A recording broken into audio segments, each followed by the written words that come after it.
Hello everyone, Sham Institute welcomes you all the aspirants of SI and Police Constable. ఇక్కడ మనము AP SI mains paper 4 మనకు జిఎస్లో భాగంగా వచ్చినటువంటి chemistry Telugu medium English మీడియంని వచ్చినటువంటి క్వశ్చన్స్ని మనం ఎక్స్ప్లెయిన్ చేసుకుందామండి. రైట్, ఇక్కడ మనం ముందుగానే అనుకున్నట్లుగానే దాదాపు 14 క్వశ్చన్లు రావడం జరిగింది మన ఏపీఎస్ఐ మెయిన్స్లో నుండి, మన కెమిస్ట్రీ నుండి అండి. 12+ అనుకున్నాము, మనం క్లాస్లో మాట్లాడుకున్న 12+ అనుకున్నాము, మనకు 14 వరకు రావడం జరిగిందండి. అయితే మనకు దాదాపుగా అన్ని క్వశ్చన్స్ మన నోట్స్లో నుండి రావడం జరిగిందండి. మన క్లాస్ రూమ్ నుంచి రావడం జరిగింది, మన మెటీరియల్ నుంచి రావడం జరిగింది, మన క్లాస్లో మనం మాట్లాడుకున్నాం ఇవన్నీ కూడా.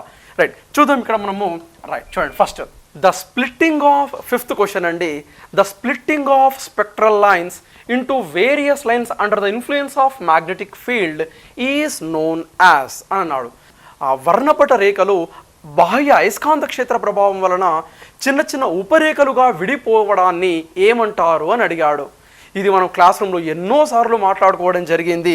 ఇదిగోండి మన క్లాస్ రూమ్ మన మెటీరియల్ది కూడా ఉందండి, మన క్లాస్ రూమ్ నోట్స్లో ఉంది.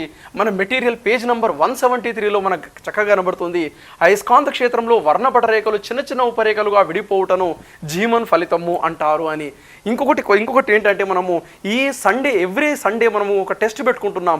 ఆ సండే టెస్టులోనే మన కానిస్టేబుల్లో ఇవ్వడం జరిగిందండి ఈ క్వశ్చన్. చూడండి, the splitting of spectral lines into various lines under the influence of electrical field. విద్యుత్ క్షేత్ర ప్రభావం వలన వర్ణపట రేఖల మనం అడిగామండి. ఇది ఎప్పుడు 1.5 month బ్యాక్ తయారు చేసినటువంటి క్వశ్చన్ అండి. ఈ రోజు తయారు చేసింది కాదండి, ఇది ఎస్ఐ మెయిన్స్ ఎగ్జామ్కి ముందు తయారు చేసినటువంటి క్వశ్చన్ పేపర్ అండి. ఇది అందులోని బిట్ అండి. ఇది మనకు విద్యుత్ క్షేత్ర ప్రభావం వలన.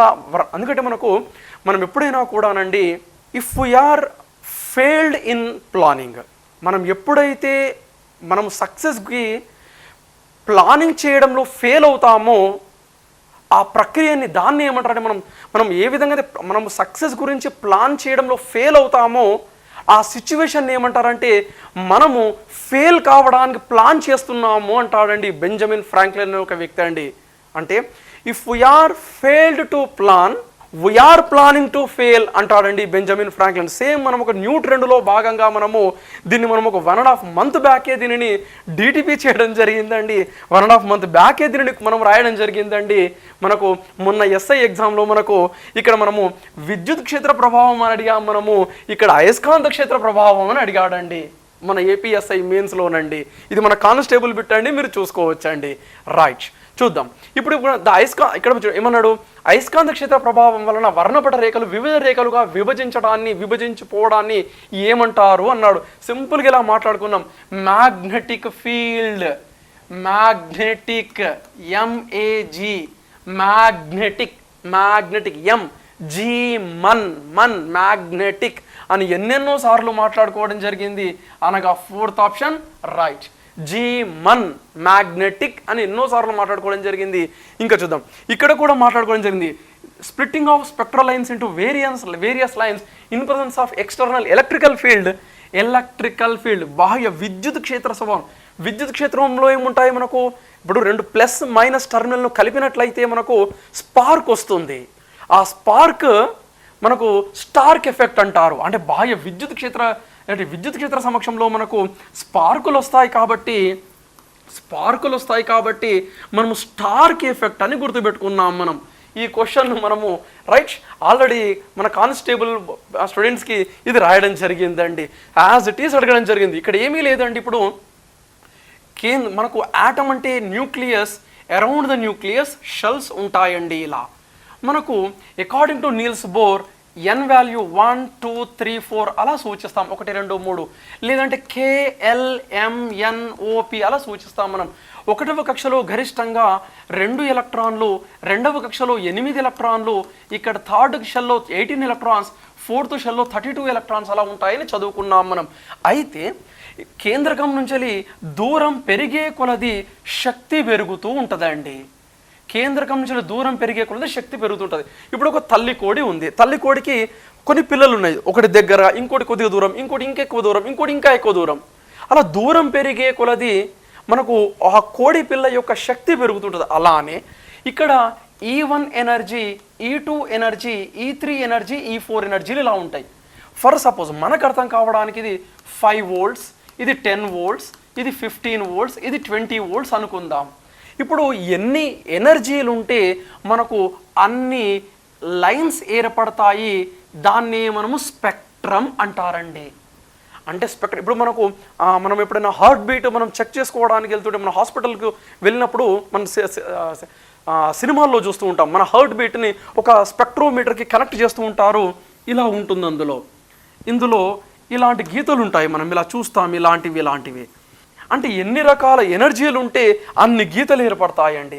ఒకవేళ మన బాడీలో హార్ట్ బీట్ లేదనుకోండి, ఎనర్జీ లేదనుకోండి, ఇలా ఫ్లాట్గా అయిపోతుంది. అంటే ఇలా ఫ్లాట్గా అయ్యిందంటే దాని అర్థమైంది ఆ వ్యక్తి చనిపోయాడు. అంటే ఎనర్జీ లేకుంటే గీత కూడా ఉండదు, దాన్ని స్పెక్ట్రమ్ అంటారు. అలానే ఇక్కడ ఈ ఎలక్ట్రాన్ ఇందులో ఉండే ఎలక్ట్రాన్స్ అన్నీ మనకు ఎనర్జీ పరంగా ఐడెంటికల్ కాదండి. అంటే ఇక్కడ 2 ఎలక్ట్రాన్లు, ఇక్కడ 8 ఎలక్ట్రాన్స్, ఇక్కడ 18, ఇక్కడ 32 ఎలక్ట్రాన్స్ అండి. ఎనర్జీ పరంగా వేరువేరండి. అయితే దీనిని మనము ఎక్స్టర్నల్ మ్యాగ్నెటికల్ ఫీల్డ్లో, ఈ లైన్స్ని ఎక్స్టర్నల్ మ్యాగ్నెటికల్ ఫీల్డ్లో కనుక ఉంచినట్లయితే, north pole, south pole, external బాహ్య అయస్కాంత క్షేత్రంలో ఉంచినట్లయితే ఈ లైన్స్ ఏమవుతున్నాయంటే మళ్ళీ ఈ లైన్ ఏమవుతుందంటే రెండవ కక్ష 2 లైన్లుగా విడిపోతుంది. మూడవ కక్షకు సంబంధించినటువంటి లైను 3 చిన్న లైన్లుగా విడిపోతున్నది. 4వ కక్ష లైను 4 చిన్న లైన్లుగా విడిపోతుంది. 1వ కక్ష అలానే ఉంటున్నది. అనగా splitting of spectral lines in presence of external magnetical field called as Zeeman effect అని చెప్తామండి. ఆ విధంగా జీమన్ ఫలితం. ఒకవేళ ఇక్కడ నేను బాహ్య విద్యుత్ క్షేత్రాన్ని కనుక తీసుకున్నట్లయితే సేమ్ ఈ వర్ణపట రేఖలు మళ్ళీ చిన్న ఉపరేఖలుగా విడిపోతున్నాయి. అంటే ఇందులో 8 మంది ఉన్నారు. ఈ 8 మందికి ఐడెంటికల్ ఎనర్జీ లేదు, 2కి వేరు ఎనర్జీ ఉంది, 6గురికి వేరే ఎనర్జీ ఉంది. అంటే మొత్తం 8 మంది ఉన్నారు. 2 ఎలక్ట్రాన్స్, 8 ఎలక్ట్రాన్స్. వీళ్ళని ఎస్ ఆర్బిటాల్, వీళ్ళని పి ఆర్బిటాల్ అంటాం మనం. ఇప్పుడు 18 మెంబర్స్ ఉన్నారు. 18 మెంబర్స్ బాహ్య అయస్కాంత క్షేత్రం లేనప్పుడు ఈక్వల్, కానీ ఎప్పుడైతే బాహ్య అయస్కాంత క్షేత్రం వచ్చిందో వీళ్ళుగా విడిపోతూ ఉంటారు. చూడండి, ఈ విధంగా మనకు 2 ఎలక్ట్రాన్స్, 6 ఎలక్ట్రాన్స్, 10 ఎలక్ట్రాన్స్.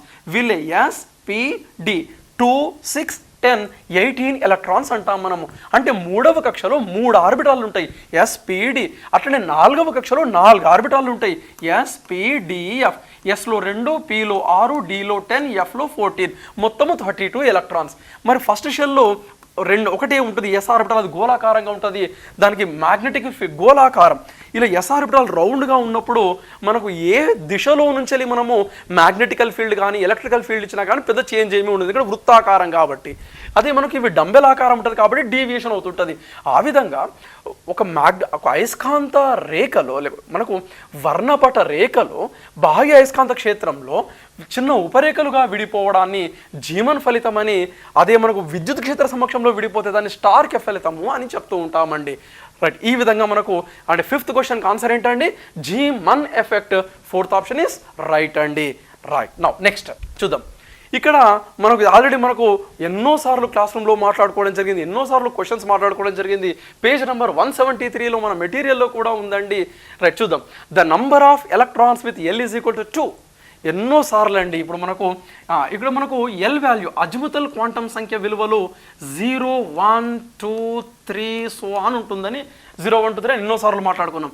0 అంటే ఎస్ ఆర్బిటాల్, 1 అంటే పి ఆర్బిటాల్, 2 అంటే D orbital, S P D F అని ఇలా ఆర్బిటాల్ని సూచిస్తాం. అంటే ఎల్ విలువ 2 అంటే ఏ ఆర్బిటాల్ వస్తుంది మనకు? ఎల్ విలువ 2 అంటే డి ఆర్బిటాల్ వస్తుంది. ఇక్కడ చూడండి, the number of electrons with L = 2. L = 2 అంటే ఏ ఆర్బిటాల్? అది D orbital. In the ground state of zinc and Zn+2 is respectively అన్నాడు. జింక్ మరియు Zn+2 వాటిలో డి ఎలక్ట్రాన్ల సంఖ్య ఎంత వరుసగా అని అన్నాడండి. సింపుల్. ఇప్పుడు మనకు మాయిలర్ డయాగ్రామ్ ఎన్నోసార్లు రాసుకున్నాం, 1s 2s అలా రాసుకోవడం జరిగింది. ఇప్పుడు మనకు జింక్ యొక్క అటామిక్ నంబర్ మనకు 30 అన్న సంగతి తెలుసండి. ఇప్పుడు మనకు ఆటమ్ అంటే న్యూక్లియస్ అండ్ షెల్స్ అండి. అటామిక్ నెంబర్ 30 అంటే 30 ప్రోటాన్స్, 30 ఎలక్ట్రాన్స్ ఉంటాయని మనందరికీ తెలుసండి. ఈ 30 ఎలక్ట్రాన్స్ ఎలా ఉంటాయి చూద్దాం. మనకు మాయిలర్ చిత్రం ప్రకారం అరేంజ్ చేస్తాం కదా. 1s2 2s2 2p6 3s2 3p6 4s2 3d10 right. Now ఇప్పుడు సింపుల్ అండి. ఇప్పుడు మనకి ఎల్ విలువ 2 అంటే డి ఆర్బిటాల్. డి ఆర్బిటాల్ ఎక్కడుంది చూడండి, ఎక్కడుంది ఇక్కడ ఉంది. అంటే డి ఆర్బిటాల్ ఎన్ని ఎలక్ట్రాన్స్ ఉంటాయి? 10. అంటే మనకు ఫస్ట్ లెంత్ ఉండాలా, ఇక్కడ జింక్లో ఎన్ని ఉండాలి? మనకు 10 ఎలక్ట్రాన్స్ ఉంటాయి. రైట్. ఇంకోటి చూద్దాం. ఇప్పుడు జింక్ +2 అన్నాడు, పైన ప్లస్ ఆవేశం వచ్చింది అంటే 2 ఎలక్ట్రాన్లు ఎలిమినేట్ అయ్యాయి అని అర్థం. 2 ఎలక్ట్రాన్లు బయటకు వెళ్ళిపోవాలి. ఏ ఎలక్ట్రాన్స్ పోతాయి? డి ఆర్బిటాల్లో అయిపోతాయా, 4s ఆర్బిటాల్లో అయిపోతాయా? డి ఆర్బిటాల్ ఏమో మనకు సంపూర్తిగా ఫుల్లీ ఫిల్డ్, మనకు చాలా ఎక్కువ స్థిరత్వాన్ని కలిగి ఉంటుంది. 10 ఎలక్ట్రాన్స్ ఒక్కొక్క ఎలక్ట్రాన్తో నిండిన తర్వాత జత కూడితే అది హండ్ నియమము, హండ్స్ లా, లేకుంటే హుండు నియమం అంటాం మనము. ఇలా 10 ఎలక్ట్రాన్స్ నిండితే ఇది చాలా హైలీ స్టేబుల్ అండి. అయితే దీనికి ముందున్నటువంటి 4s2 ఇందులోకించి ఎలక్ట్రాన్స్ ఎలిమినేట్ అయిపోతాయి. కారణం ఏంటి అంటే దీనికి అత్యధిక స్థిరత్వం అండి. ఇప్పుడు ఈ 4s2 అనేది, ఎందుకంటే మనకు 3s2 థర్డ్ షెల్లో ఎన్ని ఎలక్ట్రాన్స్ ఉంటాయి? ఇప్పుడు చూడండి, 3s2 3p6 3d10 అంటే 18 ఎలక్ట్రాన్స్ ఉన్నాయి. అంటే ఇది చాలా మంచి జలవాయు విన్యాసం కాబట్టి ఇవి ఇందులోకించి పోతుంది 4s షెల్లోకించి. అంటే 2 ఎలక్ట్రాన్లు వెళ్ళిపోతే మనకు డి ఆర్బిటాల్ ఎలక్ట్రాన్స్ ఏమైనా మాతాయా అంటే డి ఎలక్ట్రాన్స్ మళ్ళీ సేమ్ 10 ఉన్నాయి. ఇప్పుడు Zn+2 ఎలక్ట్రానిక్ కాన్ఫిగరేషన్ ఏముంటుంది? 1s2 2s2 2p6 3s2 3p6 3d10 4s0.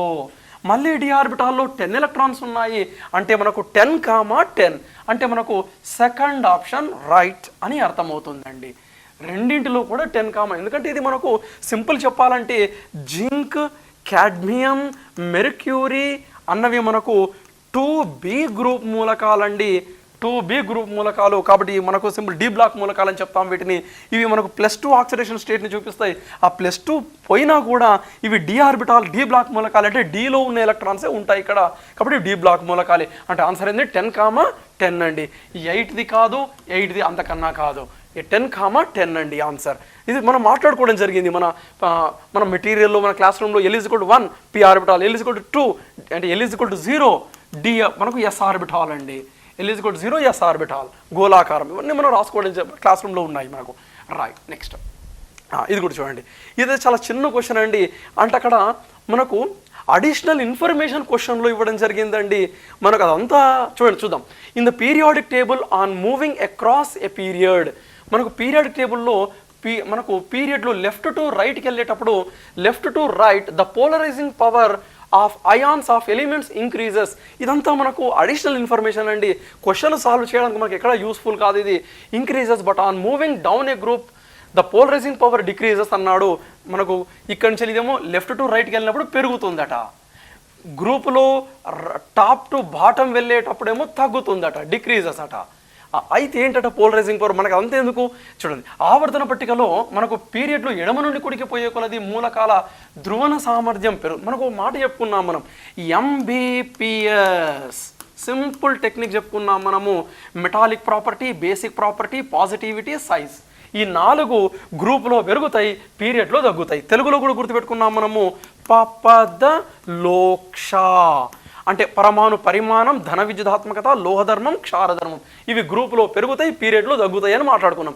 సరే, మనకు దీన్ని సాల్వ్ చేయడానికి ఏమైనా యూస్ఫుల్ అవుతుందా అంటే ఈ పైన ఇచ్చినటువంటి స్టేట్మెంటు మనకు ఎక్కువగా యూస్ఫుల్ ఏం కాదండి. సరే చూద్దాం. ఇప్పుడు చూడండి, ఇక్కడ this makes the following pair of elements to show similar properties through their valencies are different. అంటే వేలెన్సీలు వేరుగా ఉన్నప్పటికీ ధర్మాలు సమానంగా ఉంటున్నాయి. విచ్ పేరు అంటున్నాడు, అది ఏ జంట అంటున్నాడు. అనగా వేలెన్సీలు వేరున్నప్పటికీ దాదాపుగా ఒకే ధర్మాలను సూచించే జంట ఏది అని అంటున్నాడు. ఇది కూడా చూడండి, ఇది మన క్లాస్ నోట్స్లో డయాగ్నల్ రిలేషన్షిప్, కర్ణ సంబంధం అనేది మనం మాట్లాడుకోవడం జరిగిందండి. డయాగ్నల్ రిలేషన్షిప్ సింపుల్ అండి. First year group, second year group, third year group, fourth year group elements రాసుకోవాలా. ఇది సెకండ్, థర్డ్ పీరియడ్లకు మాత్రమే అనువర్తిస్తుంది. ఇలా ఈ లిథియము, ఈ మెగ్నీషియము, ఈ బెరీలియము, అల్యూమినియము, ఈ బోరాను, సిలికాను, ఇవి సమాన ధర్మాలను కలిగి ఉంటాయి. ఇప్పుడు ఇది ఒక స్క్వేర్ లాగా తీసుకుంటే, చతురస్రం లాగా తీసుకుంటే దీన్ని డయాగ్నల్ అంటాం. ఈ రెండు మూలకాలు సమాన ధర్మాలను కలిగి ఉన్నాయి కాబట్టి డయాగ్నల్ రిలేషన్షిప్ అని అంటాం. మనం ఇదంతా క్లాస్ రూమ్లో మాట్లాడుకున్నదే. ఇప్పుడు మనకు ఫస్ట్ ఏ గ్రూప్ మూలకాలు తెలుసు, మనకు లిథియం సోడియం ఉంటుంది. సెకండ్ ఏ గ్రూప్ మూలకాలు తెలుసు మనకు beryllium magnesium. Third A group మూలకాలు మనకు ఐడియా ఉంది boron aluminium. Fourth A group మూలకాలు కార్బన్ సిలికాన్. అయితే ఇందులో ఇప్పుడు మనకు చూడండి గ్రూపులో పైనుండి క్రిందికి వెళ్ళే కొలది సరే మనకు ఇప్పుడు ఈ డయాగ్నల్లో ఉన్నటువంటి ఎలిమెంట్స్ దాదాపుగా సమాన ధర్మాలను కలిగి ఉంటాయి. అంటే ఏ పేరు మనకు లిథియము మెగ్నీషియం దాదాపు ఒకే ధర్మాలు, బెరీలియము అల్యూమినియం ఒకే ధర్మాలు, మనకు అలానే బోరాను సిలికాను ఇదంతా మనం రాసుకున్నాం. చూడండి చూడండి lithium magnesium, beryllium aluminium, boron silicon. మనకు అడిగింది ఏంది? Beryllium aluminium. Third option is right. Diagonal relationship అంటే ఇప్పుడు మనకు ఇవి ఫస్ట్ గ్రూప్ ఎలిమెంట్స్ అండి. ఫస్ట్ గ్రూప్ ఎలిమెంట్స్లో ఎన్ని ఎలక్ట్రాన్స్ ఉంటాయి? 1 ఎలక్ట్రాన్. అంటే దీని యొక్క వేలెన్సీ ఎంత? 1 అని రాస్తాం. Second group how many electrons? 2, valency 2 అని రాస్తాం. Third A group 3 electrons, valency 3 అని రాస్తాం. Fourth A group 4 electrons, valency షెల్లో వాట్ ఈస్ ద వేలెన్సీ? 4 అని చెప్తాం. ఇప్పుడు చూడండి, ఇప్పుడు వేలెన్సీలు వేరుగా ఉన్నప్పటికీ ఇప్పుడు బెరీలియం ఎంత వేలెన్సీ? 2. బెరీలియం వేలెన్సీ ఎంత? 2. మరి అల్యూమినియం వేలెన్సీ ఎంత? 3. మరి వేలెన్సీలు వేరున్నప్పటికీ ధర్మాలలో వేలెన్సీలు వేరున్నప్పటికీ ధర్మాలలో సమానత్వం ఉంటుందండి. ఎలా ఉంటుంది సార్ ధర్మాలలో సమానత్వం ఎలా ఉంటుంది అంటే చూడండి, ఇప్పుడు దీన్ని చాలాసార్లు మాట్లాడుకోవడం జరిగింది. ఇప్పుడు మనకు ఒక సూత్రం తెలుసా అండి, ఎంబీపీఎస్ పపద లోక్ష, ఎంబీపీఎస్ లేదా పపద లోక్ష, పరమాణు పరిమాణం, ధన విద్యుదాత్మకత, లోధర్మం, క్షారధర్మం. ఈ మెటాలిక్ బేసిక్ పాజిటివిటీ సైజ్. ఇందులో ఏదైనా ఒక ప్రాపర్టీ గ్రూప్లో పెరుగుతుంది, పీరియడ్లో తగ్గుతుంది. ఇప్పుడు చూద్దాం. ఇప్పుడు గ్రూప్లో ఫస్ట్ గ్రూప్లోకి వస్తున్నాడు. ఫస్ట్ గ్రూప్లో పైన కిందికి వచ్చే కూడా ఏమవుతుంది? తగ్గుతుంది. ఏది? ఇవి కాకుండా వేరేవి. ఫర్ సపోజ్ రుణ విద్యుదాత్మకత తీసుకుందాం, ఎలక్ట్రోనెగటివిటీ తీసుకుందాం. ఎలక్ట్రోనెగటివిటీ ఇందులో భాగంగా ఉందా? లేదు. ఇవేమవుతాయి? గ్రూపులో ఇంక్రీజెస్, పీరియడ్లో డిక్రీజెస్. ఈ ధర్మాలు. ఎలక్ట్రోనెగటివిటీ అందులో ఉందా? లేదు. కాబట్టి చూద్దాం. ఇప్పుడు ఈ ధర్మాలు అయితే గ్రూప్లో ఏం కావాలా? పెరగాల. నేను వేరేది తీసుకుంటున్నాను, ఎలక్ట్రోనెగటివిటీ తీసుకుంటున్నాను, గ్రూప్లో ఏమవుతుంది? తగ్గుతుంది. చూద్దాం. దీని వాల్యూ ఎక్స్ అనుకుందాం. ఫర్ సపోజ్ ఇక్కడికి వచ్చేసరికి ఏమవుతుంది? x/2 అవుతుంది. తగ్గింది కదా రుణ విద్యుదాత్మకత, రైట్. మరి పీరియడ్లో రుణ ఇవేమైనా గ్రూపులో పెరిగినాయి, పీరియడ్లో ఏమవుతాయి? తగ్గుతాయి. ఇవి కాకుండా వేరేవి గ్రూప్లో ఏమవుతాయి? తగ్గుతాయి. పీరియడ్లో ఏమవుతాయి? పెరుగుతాయి. దీనికి క్వైట్ ఆపోజిట్. ఇప్పుడు గ్రూప్లో తగ్గింది, ఎలక్ట్రోనెగటివిటీ అన్నది తగ్గింది. మరి పీరియడ్లో ఏమవుతుంది? పెరుగుతుంది కదా. అంటే ఇప్పుడు ఇక్కడ x/2 అయింది, తగ్గింది. మనకు పీరియడ్ అంటే ఎడమ నుండి కుడికి వెళ్ళాలా. x/2 ఇక్కడి నుంచి అయితే పెరుగుతుంది, అంటే ఇక్కడ x కావాలా. ఇప్పుడు చూడండి, లిథియం యొక్క ఎలక్ట్రోనెగటివిటీ వాల్యూ ఎంత ఉంది? x. మెగ్నీషియం యొక్క ఎలక్ట్రోనెగటివిటీ వాల్యూ ఎంత ఉంది? x. అంటే ఎలక్ట్రోనెగటివిటీ సేమ్ ఉంది కదా, అంటే దాదాపు సమాన ధర్మాలను కలిగి ఉంటుంది సార్. ఇప్పుడు చూడండి, ఫర్ సపోజ్ ఇక్కడ చూద్దాం. ఇప్పుడు బెరీలియం చూద్దాం. బెరీలియం యొక్క ఎలక్ట్రోనెగటివిటీ x అనుకుందాం. ఫర్ సపోజ్ గ్రూప్లో ఏమవుతుంది? ఎలక్ట్రోనెగటివిటీ తగ్గుతుంది. అంటే ఇక్కడ ఎంత వస్తుంది మనకు? x/2 అయ్యింది. ఫర్ సపోజ్ ఇక్కడి నుంచి ఇక్కడికి తగ్గింది. మరి పీరియడ్లో ఏం కావాలా? పెరగాలి కదా. x/2 ఇక్కడ x అయింది. అంటే ఇప్పుడు చూడండి, బెరీలియంకు అల్యూమినియంకి రుణ విద్యుదాత్మకత విలువలు ఎలా ఉన్నాయి? సమానంగా ఉన్నాయి. అంటే వేలెన్సీలు వేరున్నప్పటికీ, భిన్న గ్రూపు మూలకాలైనప్పటికీ ధర్మాలలో పోలికలను కలిగి ఉంటాయి. కారణం కొన్ని ధర్మాలు సమానంగా ఉండడం. సర్వసమానం కాదండి, నాట్ ఐడెంటికల్ అండి, ఈక్వల్, సిమిలార్ అండి. అంటే ఇక్కడ ఇక్కడ x కాబట్టి ఆ విధంగా lithium, magnesium, beryllium, aluminium, boron, సిలికాన్లో దాదాపు సమాన ధర్మాలు ఉంటాయని మనము ఏనాడో మాట్లాడుకోవడం జరిగిందండి. Now our answer is third option, beryllium, aluminium. ఇక సోడియం, రుబిడియం ఒకటే గ్రూప్ అండి. కాల్షియం, సల్ఫర్ అన్నది ఇది సెకండ్ ఏ గ్రూపు, ఇది 6th ఏ గ్రూప్ అండి. రైట్, ఇది 6th ఏ గ్రూప్. సాధారణంగా ఈ డయాగ్నల్ రిలేషన్షిప్ అన్నది సెకండ్ పీరియడ్కి, థర్డ్ పీరియడ్కి మాత్రమే అనువర్తిస్తాము. 4th గ్రూప్ తర్వాత కూడా అనువర్తించాం. అంటే 4th గ్రూప్ తర్వాత డయాగ్నల్ రిలేషన్షిప్ ఉండదు.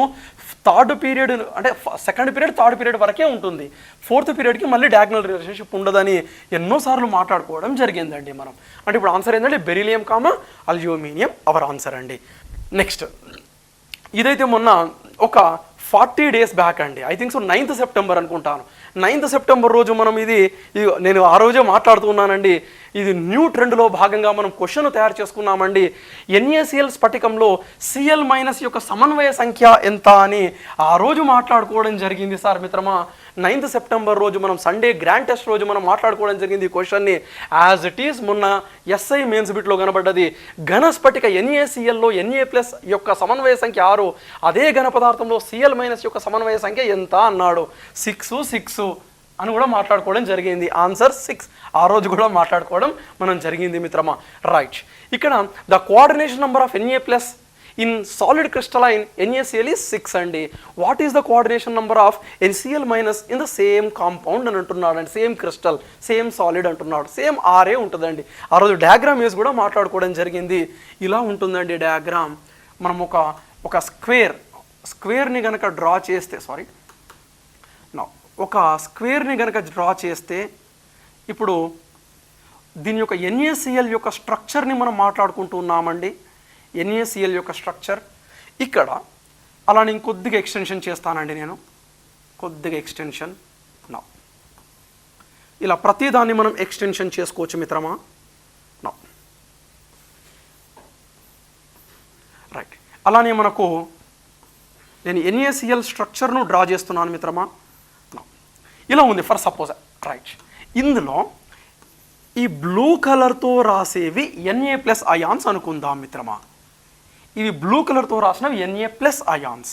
బ్లూ కలర్తో రాసినవి Na+. అదే నేను వేరే కలర్ యూస్ చేస్తున్నాను. నేను గ్రీన్తో రాసేవి Cl- అయాన్ మిత్రమా. 1 2 3 4 రైట్ 5 6 సేమ్ మళ్ళీ ఇక్కడ కూడా రాసుకోవచ్చు మిత్రమా మనము. Right, Na+. రైట్, నౌ ఇక్కడ Na+లో రాస్తున్నాను. బ్లూ కలర్ Na+ రిప్రజెంట్ చేస్తున్నాను నేను. రైట్, ఆ తర్వాత మనకు టాప్ ఇక్కడ ఒక Na+ ఉంటుంది. Right, now next Cl- add చేస్తున్నాను చూడండి నేను. రైట్, ఇక్కడ Cl-. సరే, ఇక్కడ ఓవరాల్గా చూడండి. ఇప్పుడు ఇందులో ఈ బ్లూ కలర్ చుట్టూ అబ్జర్వ్ చేయండి. ఈ బ్లూ కలర్ చుట్టూ అబ్జర్వ్ చేయండి.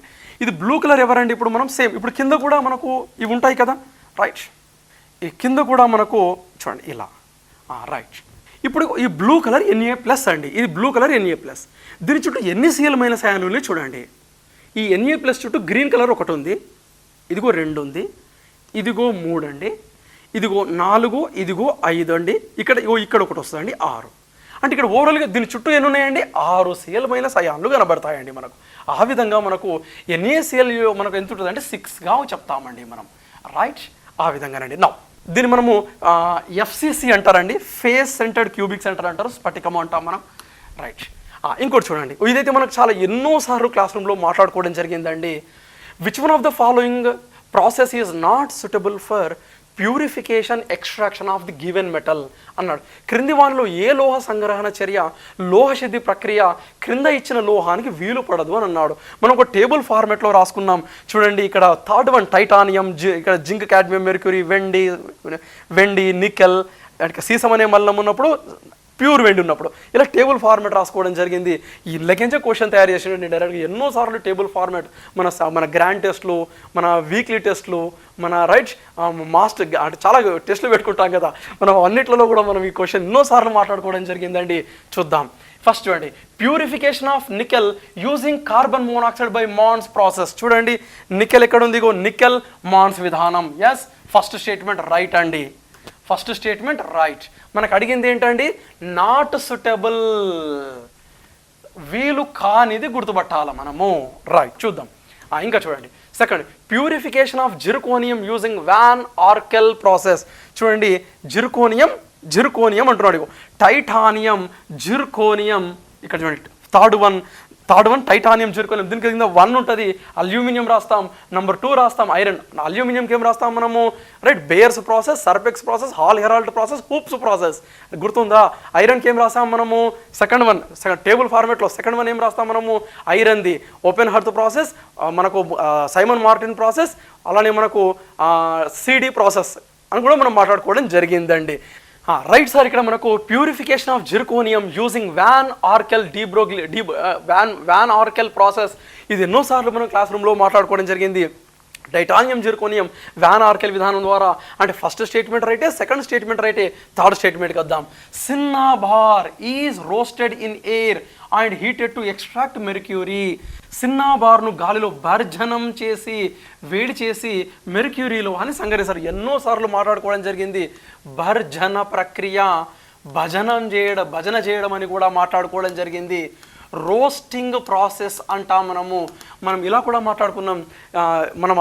మనము దాబాల్లో హోటల్లోకి వెళ్ళినప్పుడు బాగా చపాతీని రోస్ట్ చేసి తీసుకురా అని కూడా మనం మాట్లాడుకోవడం జరిగింది. అందులోకి నుంచి రావడం జరిగింది. సాధారణంగా సల్ఫైడ్ ఓర్స్ని ఇన్ ప్రజెన్స్ ఆఫ్ ఎయిర్, గాలి సమక్షంలో వేడి చేసినప్పుడు ఇది ఆక్సైడ్ ఓర్గా మారుతుందని చదువుకున్నాం మనం దీనిని. ఇక్కడ జింక్ సల్ఫైడ్ను గాలిలోని జింక్ సల్ఫైడ్ అని కాదు, ఏదో ఒక సల్ఫైడ్ను గాలిలోని ఆక్సిజన్ సమక్షంలో వేడి చేసినప్పుడు ఇది జింక్ ఆక్సైడ్గా మారుతుంది. అలానే మనకు మెర్క్యూరీ యొక్క మినరల్ అయినటువంటి సిన్నాబార్, మనం యాక్చువల్గా ఇలా కూడా గుర్తుపెట్టుకున్నాం, మెర్క్యూరీ స్కిన్ ఆయింట్మెంట్స్ తయారీలో యూస్ చేస్తారని, అందుకే దీన్ని సిన్నాబార్ కాదు స్కిన్నాబార్ అని కూడా గుర్తుపెట్టుకున్నామని చదువుకున్నాం. మెర్క్యూరిక్ సల్ఫైడ్ గాలిలోని ఆక్సిజన్ సమక్షంలో వేడి చేసినప్పుడు మనకు మెర్క్యూరిక్ ఆక్సైడ్గా మారుతుంది. ఈ ఆక్సైడ్ను మనము స్మెల్టింగ్, ప్రగలన ప్రక్రియకు గురి చేసి మెర్క్యూరీ అనే లోహాన్ని సంగ్రహిస్తూ ఉంటాం. అంటే సిన్నాబార్ నుంచెలే మెర్క్యూరీని భర్జన ప్రక్రియ ద్వారా సల్ఫైడ్ ధాతువును ఆక్సైడ్ ధాతువుగా మారుస్తారు. ఎస్, 1 2 3 సరైనవి అని తెలిసినప్పుడు ఇక సరికానిది గుర్తించాలి అంటే 4th స్టేట్మెంట్ రైట్ అని అర్థమైపోతుందండి. నా ఇప్పుడు చూద్దాం 4th స్టేట్మెంట్ని చూద్దాం మనము. రైట్, 4th స్టేట్మెంట్ ఏమి ఇచ్చాడు, సోడియం లోహాన్ని సంగ్రహించడానికి సోడియం క్లోరైడ్ జల ద్రావణాన్ని విద్యుత్ విశ్లేషణ చేయడం. ఇప్పుడు ఇక్కడ చూడండి, సోడియం లోహాన్ని ఇప్పుడు సపోజ్ ఒక బీకర్ను తీసుకున్నాం, బీకర్లో ఆక్వస్ NaClను తీసుకున్నాం.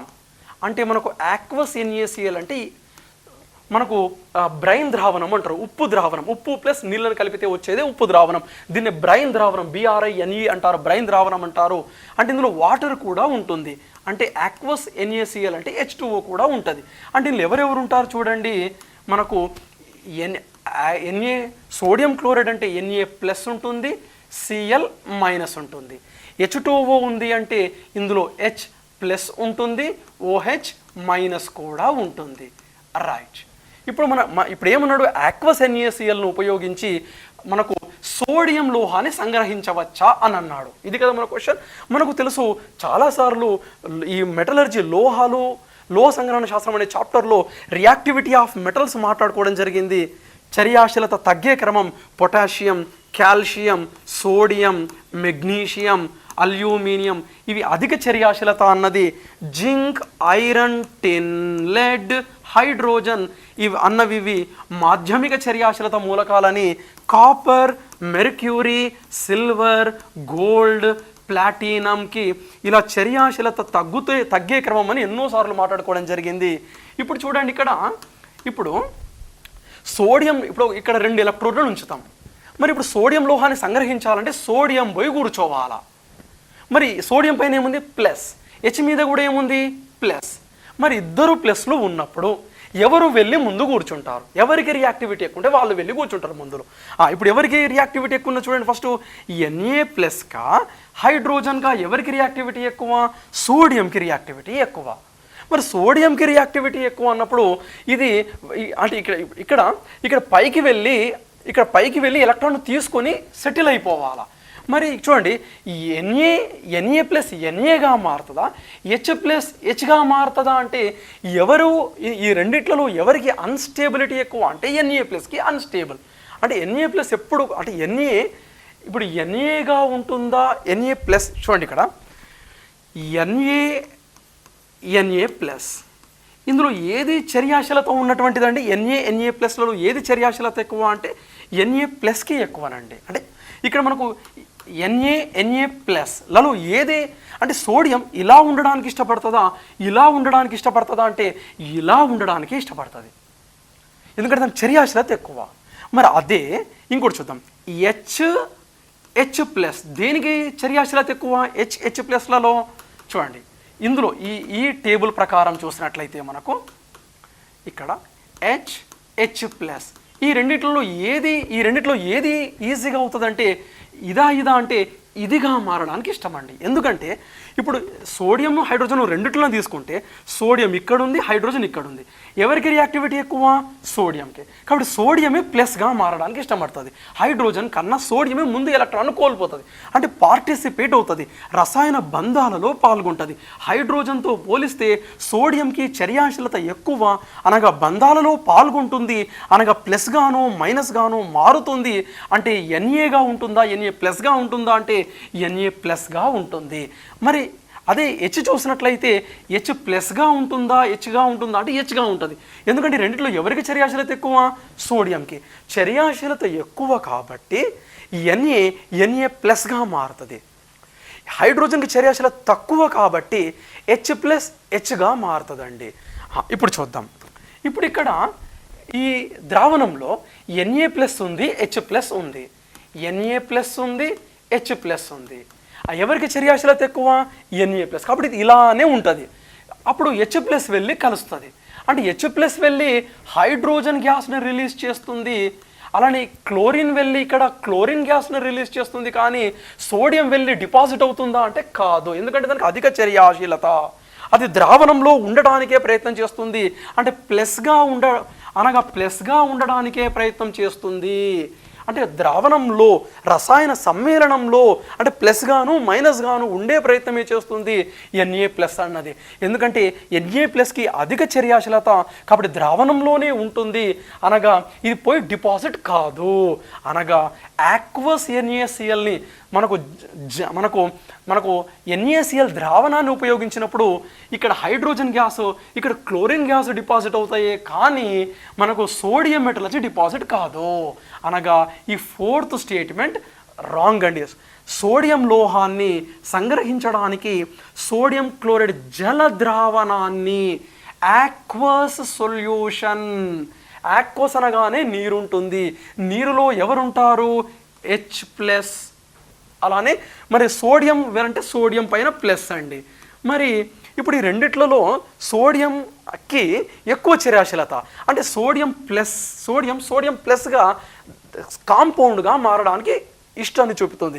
అది H ప్లస్ అన్నది దీంతో పోలిస్తే comparatively with sodium plus ion H plus is it wanted to combine with another hydrogen and releases as hydrogen అండి. హైడ్రోజన్ గ్యాస్గా లిబరేట్ అవుతుంది మనకు క్యాథోడ్ దగ్గరనండి, యానోడ్ దగ్గర. దీన్ని మనం సింపుల్గా మనము క్యాస్టనర్ కెల్నర్ ప్రాసెస్ ద్వారా కూడా ఎక్స్ప్లెయిన్ చేసుకున్నామండి, రైట్? బార్న్ హేబర్ సైకిల్ ద్వారా కూడా ఎక్స్ప్లెయిన్ చేసుకోవచ్చు దీన్ని. అంటే ఇక్కడ హైడ్రోజన్ వెళ్తుంది, ఇటు క్లోరిన్ వెళ్తుందండి, కానీ సోడియం మాత్రం వెళ్ళదు. మరి ప్లస్ OH మైనస్తో కలిసి సోడియం హైడ్రాక్సైడ్ ఏర్పడుతుంది, కానీ ఇక్కడ సోడియం మెటల్ అన్నది డిపాజిట్ కాదు. ఎందుకు కాదు? సోడియంకి హై రియాక్టివ్ కాబట్టి సోడియం ఎప్పుడు ద్రావణంలోనే ఉంటుంది, Na ప్లస్గా ఉంటుంది. OH మైనస్తో కలవకపోవచ్చు, కలిస్తే సోడియం హైడ్రాక్సైడ్ ఏర్పడుతుంది, కానీ సోడియం మాత్రం ముందుగా వెళ్ళి క్యాథోడ్ మీద వెళ్ళి కూర్చోదు. ఎందుకు? అక్కడ ఎవరున్నారు? హైడ్రోజన్ ఉంది. ఒకవేళ ఇక్కడ ఫర్ సపోజ్ జల ద్రావణాన్ని అని కాకుండా ఓన్లీ గలనా అనే పదం వాడాడే అనుకోండి, గలనా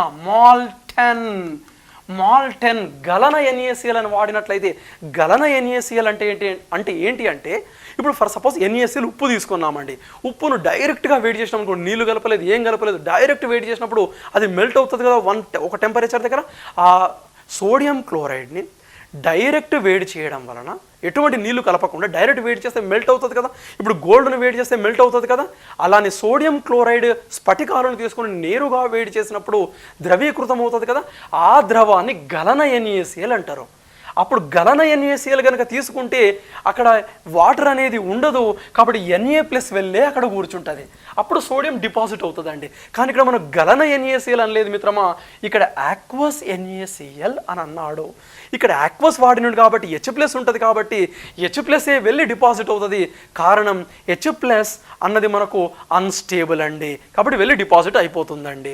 రైట్, ఆ విధంగా ఫోర్త్ స్టేట్మెంట్ ఇది మనం ఎన్నోసార్లు fourth statement is incorrect statement అంటే మనకు ఆన్సర్ అండి. అది నాట్ సుటబుల్. చూడండి, ప్యూరిఫికేషన్ ఆఫ్ నికెల్ మాన్స్ ప్రాసెస్ మనకు అలానే ఇక్కడ మరి ఇక్కడ కార్బన్ మోనాక్సైడ్ ఉపయోగిస్తారు అని అన్నాడు మాన్స్ ప్రాసెస్లో. ఎస్, యూస్ చేస్తారు సార్. ఎందుకు అంటే మనకు చూడండి, నికెల్ మనకు లిమనైట్ అనే ఓర్ రూపంలో దొరుకుతుందండి. లిమనైట్, ఈ నికెల్ అన్నది కార్బన్ మోనాక్సైడ్తో అంటే కొద్దిగా ఇక్కడ ఇంప్యూరిటీస్ కూడా ఉంటాయి. ఇప్పుడు దీని చుట్టూ ఇంప్యూరిటీస్ ఉన్నాయండి, నికెల్ దాని చుట్టూ ఇంప్యూరిటీస్ ఉన్నాయి. ఇవి ఇంప్యూరిటీస్ అనుకుందాం ఫర్ సపోజ్. రైట్, ఇప్పుడు చూద్దాం, మనకు కార్బోనిల్తో కనుక రియాక్షన్ జరిపించినట్లయితే మనకు నికెల్ టెట్రా కార్బోనిల్ ఏర్పడుతుంది, NiCO4 ఏర్పడుతుంది. అంటే ఇందులోకి నికెల్ మాత్రమే చర్యలో పాల్గొంటుంది. ఇంప్యూరిటీస్ చర్యలో పాల్గొంటాయా? పాల్గొనవు. అంటే ఇంప్యూరిటీస్ని అక్కడనే వదిలేసి నికెల్ని మాత్రమే బయటకు తీసుకొస్తున్నాం. నికెల్ టెట్రా కార్బోనిల్ అంటూ ఏర్పడుతుంది. ఇది అన్స్టేబుల్ కాంపౌండ్ అండి. దీన్ని మళ్ళీ హీట్ చేసామనుకోండి మనకు ప్యూర్ నికెల్ మెటల్ ఏర్పడుతుంది అండి. ఆ విధంగా కార్బన్ మోనాక్సైడ్ని అంటే ఇప్పుడు మనకు లిమనైట్ అంటే మనకు నికెల్ యొక్క మినరల్ ఎవరంటే లిమనైట్, అందులో ఇంప్యూరిటీస్ కూడా ఉంటాయి. ఇప్పుడు మనం కార్బన్ మోనాక్సైడ్ కలిపినామనుకోండి ఈ నికెల్ మాత్రమే చర్యలో పాల్గొంటుంది CO2, ఇంప్యూరిటీస్ చర్యలో పాల్గొనవు, నికెల్ టెట్రా కార్బోనిల్గా బయటకు వస్తుంది. ఇది అన్స్టేబుల్ అండి. దీన్ని వెయిట్ చేసినాం అనుకోండి నికెల్ మనకు బయటకు వచ్చేస్తుంది. అంటే ఇక్కడ ఇంప్యూరిటీస్ రియాక్షన్లో పాల్గొనలేవు. అంటే మనకు ఇంప్యూరిటీస్ నుంచి నికెల్ మెటల్ని మళ్ళీ సపరేట్గా చేసుకున్నాం. ఆ విధంగా కార్బన్ మోనాక్సైడ్ని యూజ్ చేస్తారు. Nickel tetra carbonyl is a famous compound అండి. మనం నికెల్ని ఎక్స్ట్రాక్షన్ చేయడానికి యూజ్ చేస్తుంటాం. అంటే 1, 2, 3 right statements, 4th one incorrect statement అండి. ఇవన్నీ మనం క్లాస్ రూమ్లో మాట్లాడుకున్నవేనండి. రైట్, నౌ నెక్స్ట్ ఇక్కడ చూడండి ఇంకో question. Which one of the following pairs of monomers form a thermosetting polymer అన్నాడు. క్రింది వానిలో బెకలైట్ అనే థర్మోసెట్టింగ్ పాలిమర్ను ఏర్పరిచే మోనోమర్లు ఏవి అన్నారు. ఇదే మనము నాకు తెలిసైతే ఒక 50 సార్లైనా మాట్లాడుకోవచ్చు దీన్ని.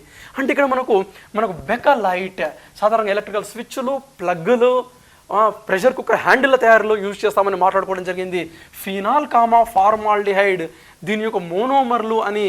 ఇది ఫినాల్, ఇక్కడ హైడ్రోజన్ ఉంటుంది. ఫార్మాల్డిహైడ్ అంటే HCHO ప్లస్ మళ్ళీ ఫార్మాల్డిహైడ్ అలానే ఫినాల్. ఇలా తీసుకుంటే మనకు ఫినాల్ ఫార్మాల్డిహైడ్. ఇప్పుడు ఈ ఫినాల్లో ఉన్నటువంటి హైడ్రోజన్, రైట్, ఈ ఫినాల్లో ఉన్నటువంటి హైడ్రోజన్, ఇక్కడ ఉన్నటువంటి ఆక్సిజన్, ఇక్కడ ఉన్నటువంటి హైడ్రోజన్ HHO H2O ఎలిమినేట్ అయిపోతుంది. ఇది ఒక సంఘనన పాలిమర్ ఏర్పడుతుంది. దాన్ని బెకలైట్ అంటామని. ఫినాల్ ఫార్మాల్డిహైడ్ ఇది మనకు ఫినోలిక్ రెజిన్ అని చెప్పుకుంటాం. మనం చాలాసార్లు మాట్లాడుకోవడం జరిగింది. ఇది కూడా చూడండి, ఇక్కడ ఒక టేబుల్ ఫార్మాట్ రాసుకున్నాం. అందులో 12th వన్ చూడండి బెకలైట్ అనేది కనబడుతుంది. మనకు సాధారణంగా ఇందులో మనం దాదాపు 25 రాసుకుంటామండి ఈ టేబుల్ ఫార్మాట్లో. Name of the polymer, monomer unit, వాటి యొక్క యూజెస్. చూడండి, బెకలైట్ మనకు షాకీతో ఫినాల్ ఫార్మాల్డిహైడ్ ఇవి మోనోమర్ యూనిట్లో. విద్యుత్ స్విచ్లు, ప్లగ్గులు, కుక్కర్ హ్యాండిల్స్ తయారీలో యూజ్ చేస్తామని మనం పెద్ద టేబుల్ రాసుకుంటాం. Nylon 6,6, polyethylene, Teflon, PVC, nylon, అలానే మనకు చాలా PHBV, ఇలా 25 పాలిమర్స్ రాసుకోవడం మనం. రైట్, మనకు డైరెక్ట్ బిట్ అండి. థర్మోసెట్టింగ్ బెకలైట్ అన్నది ఫినాల్ ఫార్మాల్డిహైడ్. అంటే థర్డ్ ఆప్షన్ ఈజ్ రైట్. మరి అది యూరియా ఫార్మాల్డిహైడ్ ఏమో దీన్ని UF రెజిన్ అంటారండి. మనము ఈ షర్ట్ యొక్క బటన్స్ను తయారు చేయడానికి UF రెజిన్ను ఉపయోగిస్తారండి. దీన్ని అలానే ఈ UF రెజిన్ను, యూరియా ఫార్మాల్డిహైడ్ రెజిన్ను అన్బ్రేకబుల్ ప్లాస్టిక్ కిచెన్ ఐటమ్స్ను తయారు చేయడానికి యూస్ చేస్తామని మనం క్లాస్ రూమ్లో చాలాసార్లు మాట్లాడుకోవడం జరిగిందండి. రైట్, నౌ నెక్స్ట్ ఇంకోటి చూడండి, ఇక్కడ మనకు what is the Y in the following reaction sequence అన్నాడు. ఈ క్రింది చర్యాక్రమంలో వై అనేది ఏది అని అడిగాడండి. మన క్లాస్ రూమ్లో మాట్లాడుకున్నదేనండి ఇది కూడా.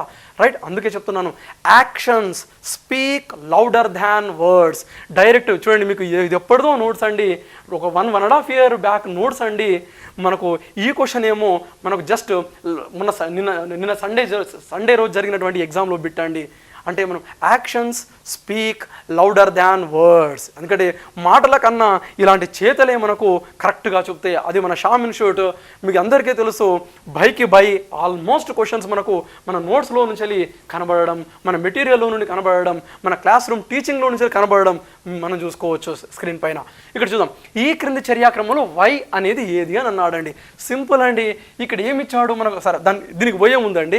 నైలాన్ 6,6 అన్నాడు. దీని యొక్క మోనోమర్లు ఏంటి? Adipic acid hexamethylene diamine. అంటే ఎమీన్ అంటే అమోనియానే కదా, ఎడిపిక్ ఆమ్లం అంటే కార్బాక్సిలిక్ ఆమ్లమే కదా. దీన్ని ఎన్నోసార్లు మాట్లాడుకున్నాం. ఎడిపిక్ ఆమ్లము అనగానే మనకు CH2 టేకెన్ 4 COOH ఎడిపిక్ ఆమ్లము. అలానే మన హెగ్జామిథిలిన్ డైఎమీన్, హెగ్జామిథిలిన్ డైఎమీన్ 6 మిథిలిన్లు 2 ఎమీన్లు, హెగ్జామిథిలిన్ 2 ఎమీన్లు 1 2 డైఎమీన్. ఇప్పుడు ఏమవుతుంది సింపుల్, ఇక్కడ ఇందులోకించి OH సారీ ఇందులోకించి రైట్ ఇందులోకించి OH ఇందులోకించి H OH H H2O eliminate అయిపోతుంది మనకు. నైలాన్స్ ఇప్పుడు ఇందులో ఎన్ని కార్బన్లు ఉన్నాయి? ఇవి 4 కార్బన్లు 5 6 6 కార్బన్స్. ఇందులో ఎన్ని కార్బన్లు ఉన్నాయి? 6 కార్బన్స్. అందుకే నేను నైలాన్ 6,6 అంటామని కూడా ఎన్నోసార్లు మాట్లాడుకోవడం జరిగిందండి. ఎడిపిక్ ఆమ్లము హెగ్జామిథిలిన్ డైఎమీన్ నైలాన్ 6,6 ఏర్పడుతుంది. 6,6 అంటే ఇది ఎడిపిక్ ఆమ్లంలో 6 కార్బన్లు, హెగ్జామిథిలిన్ డైఎమీన్లో 6 కార్బన్లు ఉంటాయని సూచిస్తాయని ఎన్నోసార్లు మాట్లాడుకోవడం జరిగిందండి. ఆ విధంగా ఏర్పడుతుంది.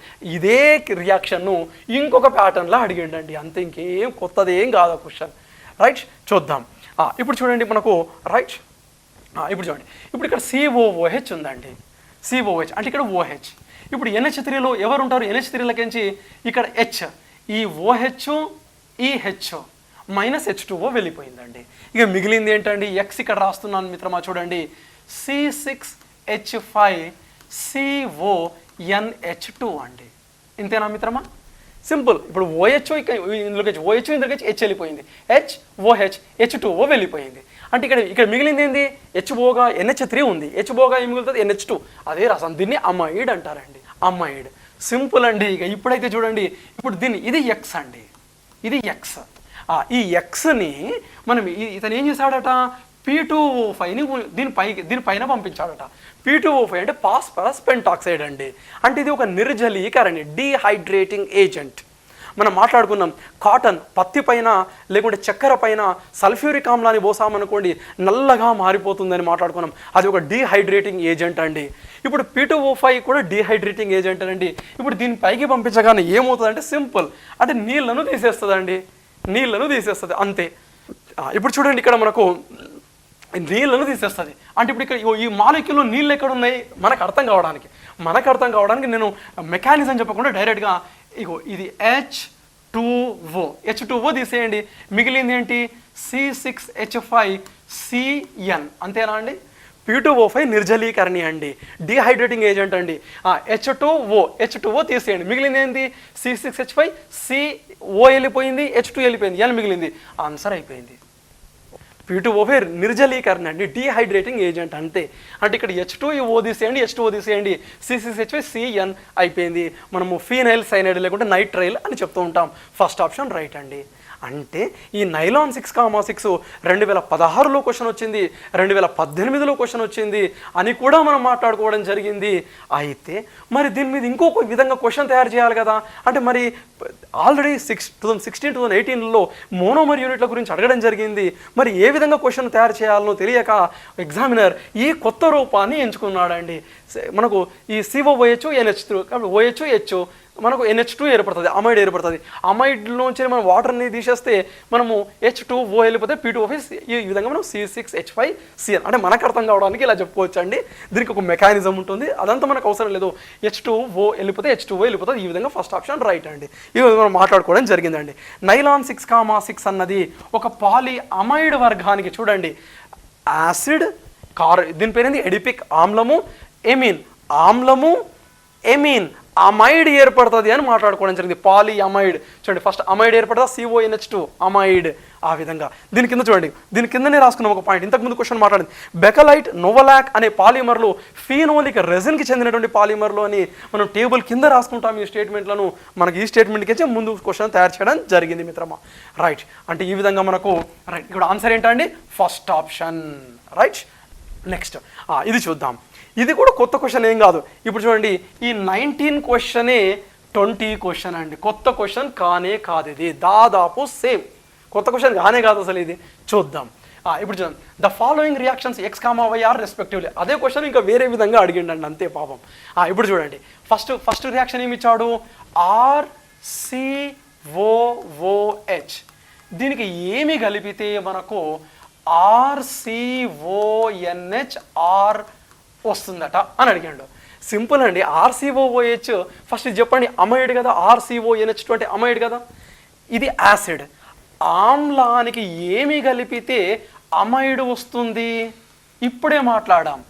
ఆమ్లానికి ఎమీన్ కలిపితే, అమోనియా కలిపితే ఎమీన్, అమీన్, అమోనియా, 3 ఒకే వర్గానికి చెందినటువంటివి. ఆమ్లానికి ఎమీన్ను కలిపితే అమైడ్ వస్తుంది. అయిపోయింది ఆన్సర్. ఇప్పుడు దీనికి నేను ఒక ఎమీన్ను తీసుకుంటున్నాను, R'NH2ని తీసుకున్నాను. ఇది ఏంటో కాదండి, ఇప్పుడు అమోనియా ఉంది. అమోనియా అంటే ఏంది? NH3 కదా.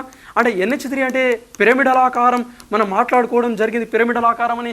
ఏం లేదండి, ఒక హైడ్రోజన్ ప్లేస్లో మనము ఒక ఆల్కైల్ గ్రూప్ రాసాం, దీన్నే ఇలా రాశాడు R'NH2. అదేనండి అమోనియా యొక్క ఉత్పన్నాలు ఇవి. రైట్. నా ఇప్పుడు సేమ్ మనకేమవుతుంది? ముందు క్వశ్చనే సేమ్. ఇది ఇందులోకించి OH, ఇందులోకించి హైడ్రోజన్, OH HO ఏమైపోతుంది? -H2O. ఇప్పుడు ఈ రెండు కలపండి, RCO, OH పోయింది. నెక్స్ట్ ఇంకేం మిగిలింది? N. ఇందులో 2 హైడ్రోజన్లు, ఒక హైడ్రోజన్ పోయింది, ఇంకొక హైడ్రోజన్ NHRKR అలానే ఉంది. ఇగో ఇదే X అండి. అంటే ఇప్పుడు X ఏం తీసుకోవాలి మనము? R'NH2 అంటే R'NH2. ఆన్సర్ అయిపోయిందండి, సింపుల్ ఆన్సర్ అయిపోయింది. అక్కడ ఇంకేం లేదు. ఇక R'NH2 first option is right. ఇంకా కన్ఫర్మ్ చేసుకుందాం మనం. ఇప్పుడు దీన్ని RCONHR' దీనినట ఏం చేసిండు ఇతను? దీనిని లిథియం అల్యూమినియం హైడ్రైడ్ సమక్షంలో, అలానే వాటర్ సమక్షంలో ఈ లిథియం అల్యూమినియం హైడ్రైడ్ని మనం సింపుల్గా LaH చేసి సూచిస్తామండి. ఇది ఒక స్ట్రాంగ్ రెడ్యూసింగ్ ఏజెంట్ అండి, బలమైన క్షేకర్ణి అండి. ఇది ఏం చేస్తుందంటే రిడక్షన్ చేసేస్తుంది అండి ఇమ్మీడియట్గా. అంటే రిడక్షన్ చేసేస్తుంది అంటే సింపుల్ అండి. రిడక్షన్ అంటే ఏంటి మనకు తెలుసు. ఇప్పుడు ఆక్సిడేషన్ ఉంది, రిడక్షన్ ఉందండి. ఆక్సిడేషన్ అంటే ఏంది? ఆక్సిజన్ను కలపడం, హైడ్రోజన్ను తొలగించడం. దీనికి క్వైట్ ఆపోజిట్. ఆక్సిజన్ తొలగించడం, హైడ్రోజన్ను కలపడం. ఆక్సీకరణము, క్షేకరణం మనందరికీ తెలుసు. ఇప్పుడు లిథియం అల్యూమినియం హైడ్రైడ్ అన్నది ఒక స్ట్రాంగ్ రెడ్యూసింగ్ ఏజెంట్ అండి. ఇప్పుడు ఏమవుతుంది? ఇక్కడ ఆక్సిజన్ను తొలగించాలా? అయిపోయింది ఆన్సర్. ఆక్సిజన్ తొలగించాలా, హైడ్రోజన్ను రాయాలా? అయిపోయింది ఆన్సర్. ఫినిష్. RCH2NHR'. ఆక్సిజన్ తొలగించాలి, హైడ్రోజన్ రాయాలి. ఫినిష్. అనగా RCH2NHR. చూడండి, RCH2NHR'. ఫస్ట్ ఆప్షన్ రైట్ అండి. అనగా ఫస్ట్ ఆమ్లము ప్లస్ ఎమీన్ ఏమొస్తుంది? అమైడ్. ఇది X అండి, ఇది X అండి. నెక్స్ట్ Xను లిథియం అల్యూమినియం హైడ్రైడ్తో చర్యలో పాల్గొనినప్పుడు ఏమొస్తుంది మనకు? Lithium aluminium hydride reducing agent. Oxygen తొలగించాలా, హైడ్రోజన్ రాయాలా? ఈ ఆక్సిజన్ పోతుంది, హైడ్రోజన్ వస్తుంది. ఫినిష్. అనగా X, Yలో ఫస్ట్ ఆప్షన్ రైట్ అని అర్థమవుతుందండి. ఈ విధంగా మనం సాల్వ్ చేస్తాం మనం. రైట్. నెక్స్ట్ ఇంకో క్వశ్చన్ చూడండి. ఇక ఇదైతే ఎన్నిసార్లు మాట్లాడుతున్నామో క్లాస్ రూమ్లో. Identify the natural pollutants among the following అన్నాడు. క్రింది వానలో సహజ కాలుష్య కారకాలను గుర్తించండి అన్నాడండి. సహజ కాలుష్య కారకాలు. ఇప్పుడు చూడండి, సహజ కాలుష్య కారాలు అంటే ఏంది? సహజంగా దొరికేవి. అంటే ఇప్పుడు వోల్కానిక్ అంటే అగ్నిపర్వతాలు ప్రేలుడు, వోల్కానిక్ ఎక్స్ప్లోజన్స్ కావచ్చు, అగ్నిపర్వతాలు ప్రేలుడు కావచ్చు, బొగ్గు గనుల నుంచి విడుదలయ్యే వాయువులు కావచ్చు. అంటే మనము అలానే మనకు వెట్లాండ్స్, అది మనము తడి నేలలు అంటుంటాం కదా, చిత్తడి నేలలు అంటుంటాం కదా, వెట్లాండ్స్ నుంచి విడుదలయ్యే మీథేన్ వాయువు కావచ్చు. అదే మనకు వోల్కానిక్ ఎక్స్ప్లోషన్ నుంచి విడుదలయ్యే సల్ఫర్ ట్రైఆక్సైడ్లు కావచ్చు. అలానే మనకు కొద్దిగా కార్బన్ మోనాక్సైడ్ కూడా కావచ్చండి. చూద్దాం. ఇప్పుడు చూడండి, క్రింది వానిలో సహజ కాలుష్య కారకాలను గుర్తించండి అన్నాడు. సహజంగా అంటే ప్రకృతిలో రైట్ ఉండేవి.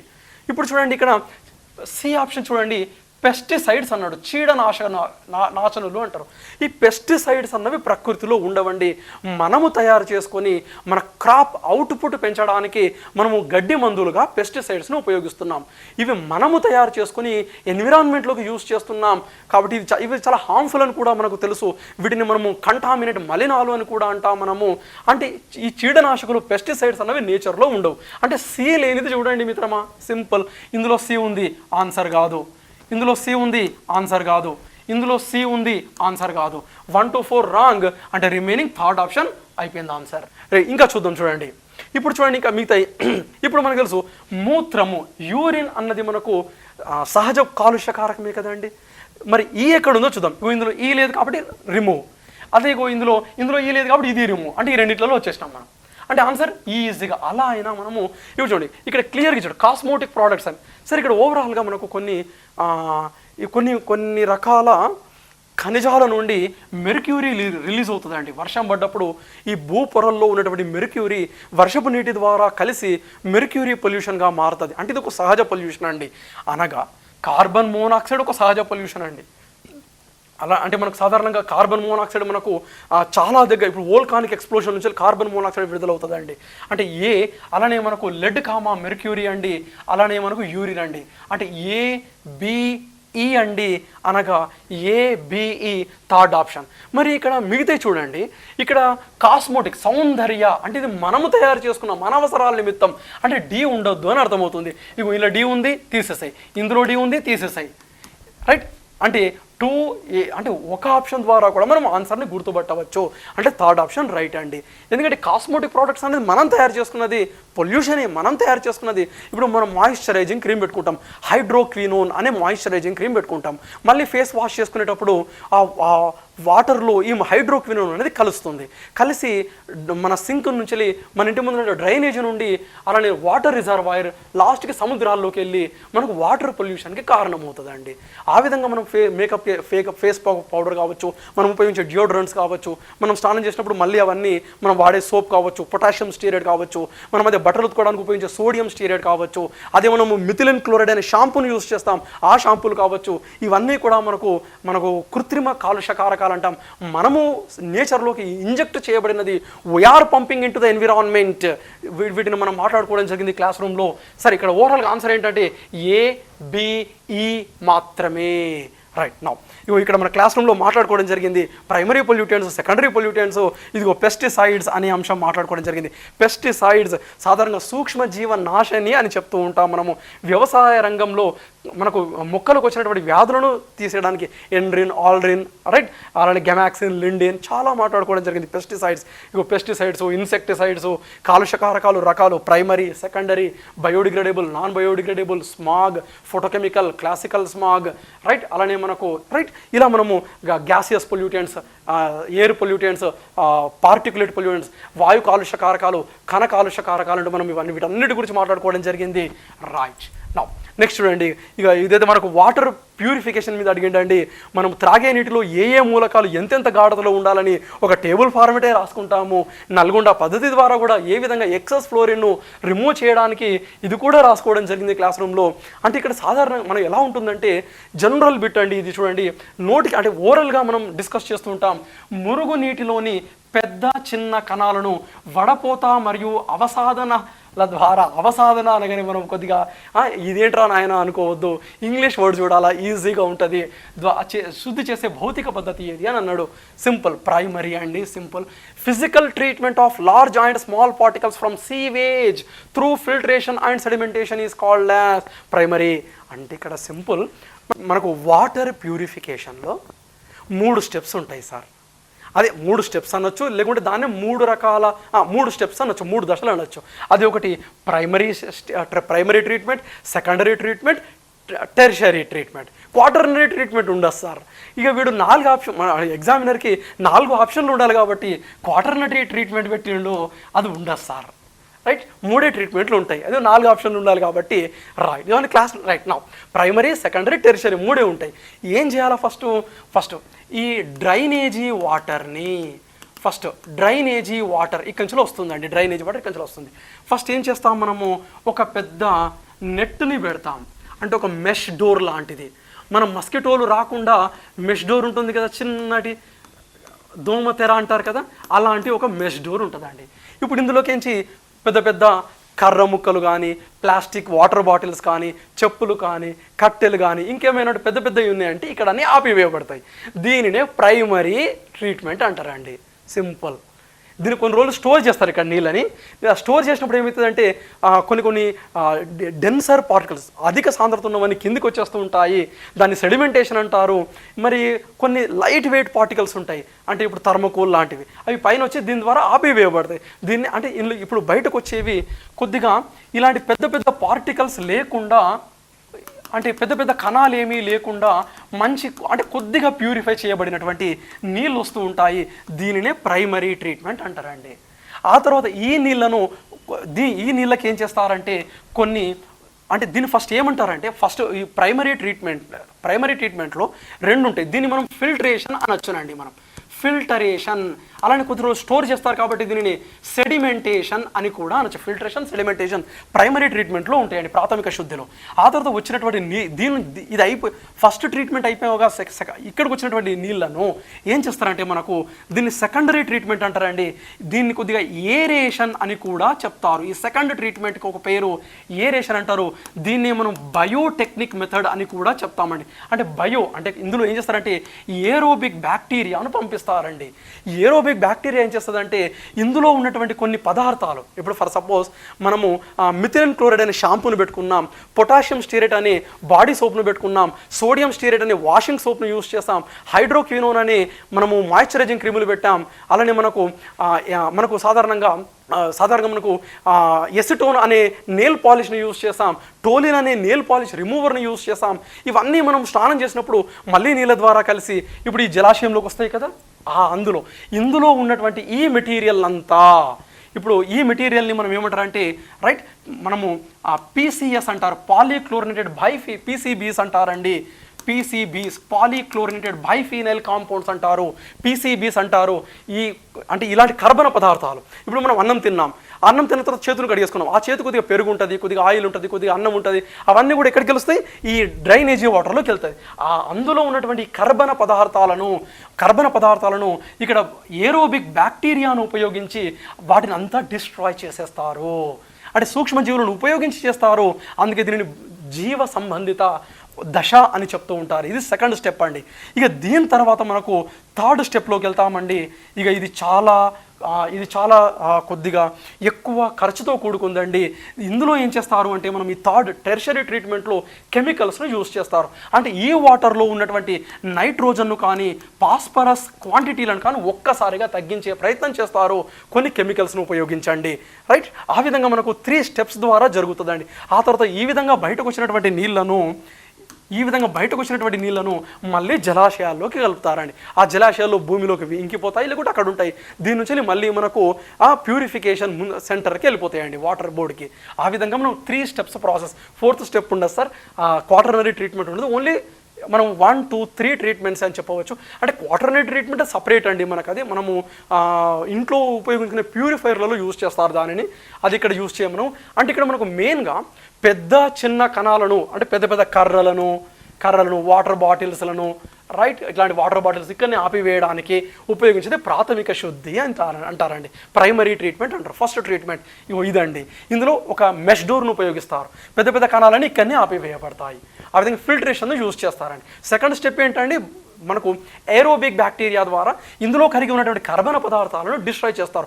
దీన్ని ఏరేషన్ అని కూడా అంటారు. అంటే కొన్ని చిన్న చిన్న గుట్టల ద్వారా ఈ వాటర్ని ఎయిర్లోకి పంపు చేస్తారు. అప్పుడు సన్లైట్ సమక్షంలో, సూర్యరశ్మి సమక్షంలో అందులో ఉన్న సూక్ష్మజీవులన్నీ చనిపోవడం జరుగుతుంది. అదొక ఏరేషన్ ప్రాసెస్ అంటారు. ఇక థర్డ్ స్టెప్ అయితే కెమికల్ ప్రాసెస్. కొన్ని కెమికల్స్ని కలిపి ఇందులో ఉన్నటువంటి ఎక్సెస్ నైట్రోజన్ ఫాస్ఫరస్లను మనము సపరేట్ చేయడం జరుగుతుంది. అది టెర్షరీ ట్రీట్మెంట్ అంటారు. అంటే ఇక్కడ ఆన్సర్ ఏంటండి, ప్రైమరీ ట్రీట్మెంట్. అవర్ ఆన్సర్ అండి. Now move to next question sir. చూద్దాం. ఇక ఇదైతే డైరెక్ట్ క్వశ్చన్ అండి. Vitamin B12 chemically is called as. Vitamin B12 మనకు నోట్స్లో ఎన్నోసార్లు మాట్లాడుకున్నాం. విటమిన్ B12లో ఉన్నటువంటి రసాయనము మనకు సైనోకొబాలమైనండి రసాయనము. కోబాల్ట్ +3 ఉంటుంది. ఫస్ట్ ఆప్షన్ ఈజ్ రైట్ అండి. ఇక్కడ చూడండి, మన క్వశ్చన్స్ అన్ని దాదాపుగా రైట్. అయితే ఇప్పుడు ఇక్కడ ఈ క్వశ్చన్ మనం నెక్స్ట్ క్వశ్చన్ చూద్దాం. ఈ క్వశ్చన్ కొద్దిగా మనకు కొద్దిగా స్టాండర్డ్ అని చెప్పవచ్చండి. అంటే యాక్చువల్గా ఇది ఐఐటి పిల్లలకు చెప్పేదండి ఈ క్వశ్చన్ పూర్తిగా. అంటే ఇంతవరకు ఇలాంటి ట్రెండ్ ఎప్పుడు కూడా రాలేదు మిత్రమా. అయినా కూడా దీన్ని మనం సాల్వ్ చేసే ప్రయత్నం మన క్లాస్ రూమ్లో మాట్లాడుకోవడం జరిగింది. సరే ఇక్కడ చూద్దాం చూడండి. ఇప్పుడు మనకు అంటే ఇది కొద్దిగా మ్యాథమెటికల్గా ఇవ్వడం జరిగింది, కొద్దిగా కష్టమైనటువంటి క్వశ్చన్ మిత్రమా. సింపుల్. ఇప్పుడు మనకు దీని వాల్యూ చూడండి, ద్రావణం యొక్క pH విలువ ఎంత అన్నాడండి. మనకి ఈ క్వశ్చన్ తెలియదు, ఇది చాలా క్రిటికల్గా ఉంది. మీకు మన క్లాస్ రూమ్లో మాట్లాడుకోవడం జరిగింది. ఒక దానికి సంబంధించినటువంటి విలువ ఎంత అని అడిగాడు. అప్పుడు ఆన్సర్ మనకు తెలియదు, మనకు టైం అయిపోతుంది అన్న సందర్భంలో ఆన్సర్ను గుర్తించాలంటే మీకు ఒక టెక్నిక్ చెప్పాను మిత్రమా, మీకు బాగా గుర్తుండొచ్చు. 4 విలువల్లో అతి పెద్ద విలువ మ్యాక్సిమం, అతి చిన్న విలువ కనిష్ట విలువ మినిమం, ఈ 2 ఆన్సర్లు కావు. గుర్తుందా మిత్రమా? ఇప్పుడు చూడండి, ఇందులో అతి చిన్న విలువేది? ఇక్కడ విలువలు ఏమి ఇచ్చాడు? 2, 3, 4, 5. అంటే 2 కాదు 5 కాదు, అంటే 99% ఇలా ఉంటుందండి. ఒక ఏదైనా విలువ అడిగండి అనుకోండి, పెద్ద విలువ కాదు చిన్న విలువ కాదు, ఆ మధ్యలో 2 విలువలు ఉన్నాయి కదా, అందులో ఆన్సర్ ఉంటుంది మిత్రమా. అని క్లాస్ రూమ్లో చాలా మనం మాట్లాడుకోవడం జరిగింది. అంటే ఈ 2 ఆన్సర్లు కావు. అంటే ఇందులో అంటే మనం 25% నుంచి, ఎందుకంటే మనకు నెగిటివ్ మార్కింగ్ లేదు మిత్రమా, 25% నుంచి 50%లోకి వచ్చేసాం.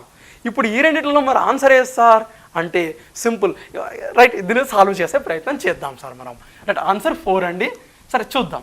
అంటే డైరెక్ట్గా అట్లా ఇవ్వడండి. ఎప్పుడైనా కూడా మనకు ఇది 4 ఇచ్చాడు అంటే 4th ఆప్షన్ ఉండదు మిత్రమా. సింపుల్. అంటే ఇవన్నీ టెక్నిక్స్ మనం క్లాస్ రూమ్లో మాట్లాడుకుంటామండి.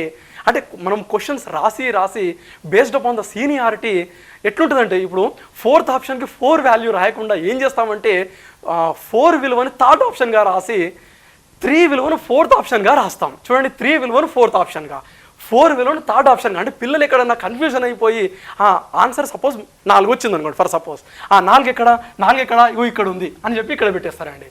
అట్లా పిల్లలను కన్ఫ్యూజన్ చేయడానికి ఇలాంటి స్టెప్స్ యూజ్ చేస్తారండి ఎగ్జామినర్స్ అండి. సరే, ఈ విషయం కూడా సరే పక్కన పెడదాం. ఇప్పుడు చూద్దాం ఈ క్వశ్చన్కి మనం ఎలా సాల్వ్ చేయాలి. చాలా ఈజీ అండి. కొద్దిగా వేరే ప్యాటర్న్లో అడిగిండండి.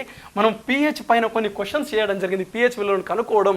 ఇది ఇంకొద్దిగా వేరే ప్యాటర్న్లో, అంటే కొద్దిగా డెప్త్ ప్యాటర్న్లో ఐఐటి మెయిన్స్ అడ్వాన్స్ లెవెల్లో కూడా అడగడం జరిగిందండి. ఈ క్వశ్చన్ సాల్వ్ చేయడం అంత ఈజీ కాదు మన ఎస్ఐ ఆస్పిరెంట్కి. ఇక చేస్తారు మన స్టూడెంట్స్ కొంతమంది చేస్తారు. అయితే కొద్ది కష్టతరమైనటువంటి క్వశ్చనే. అయితే మనకు ఎలిమినేషన్ మెథడ్లో యూజ్ చేయండి అని చెప్పాను. చిన్నది వదిలేయండి, పెద్దది వదిలేయండి, అప్పుడు మిగతా రెండిట్లలో ఉంటుంది. అందులో జాగ్రత్తగా పరిశీలిస్తే మనకి ఆన్సర్ దొరికిపోతుంది మిత్రమా. సరే, దీన్ని సాల్వ్ చేసే ప్రయత్నం చేద్దాం. ఇది చెప్పారా మిత్రమా? రైట్, మీకు గుర్తుండొచ్చు క్లాస్ రూమ్లో చిన్న విలువను వదిలేయండి, పెద్ద విలువను వదిలేయండి, మధ్యలో 2 విలువలు ఉంటాయి, అందులో గుర్తించండి అని చాలాసార్లు క్లాస్ రూమ్లో మాట్లాడుకోవడం జరిగింది మిత్రమా. సరే, ఇక్కడ చూద్దాం. దీన్ని సాల్వ్ చేయాలి. ఇప్పుడు ఏమన్నాడు చూడండి, 20. ఇప్పుడు క్వశ్చన్ చదవకుండా నేను ఆన్సర్ గుర్తుపట్టాను. రైట్. ఇప్పుడు క్వశ్చన్ చదువుతాను చూడండి. 25 ml of 0.3 molar weak monobasic acid. 25 ml 0.3 molar weak బలహీన ఏకక్షారత ఆమ్ల ద్రావణం, అంటే ఆమ్లాన్ని తీసుకున్నాడు, వీక్ యాసిడ్ను తీసుకున్నాడు. 25 ml 0.3 మోలార్. దీనినట ఏం చేశాడు చూద్దాం.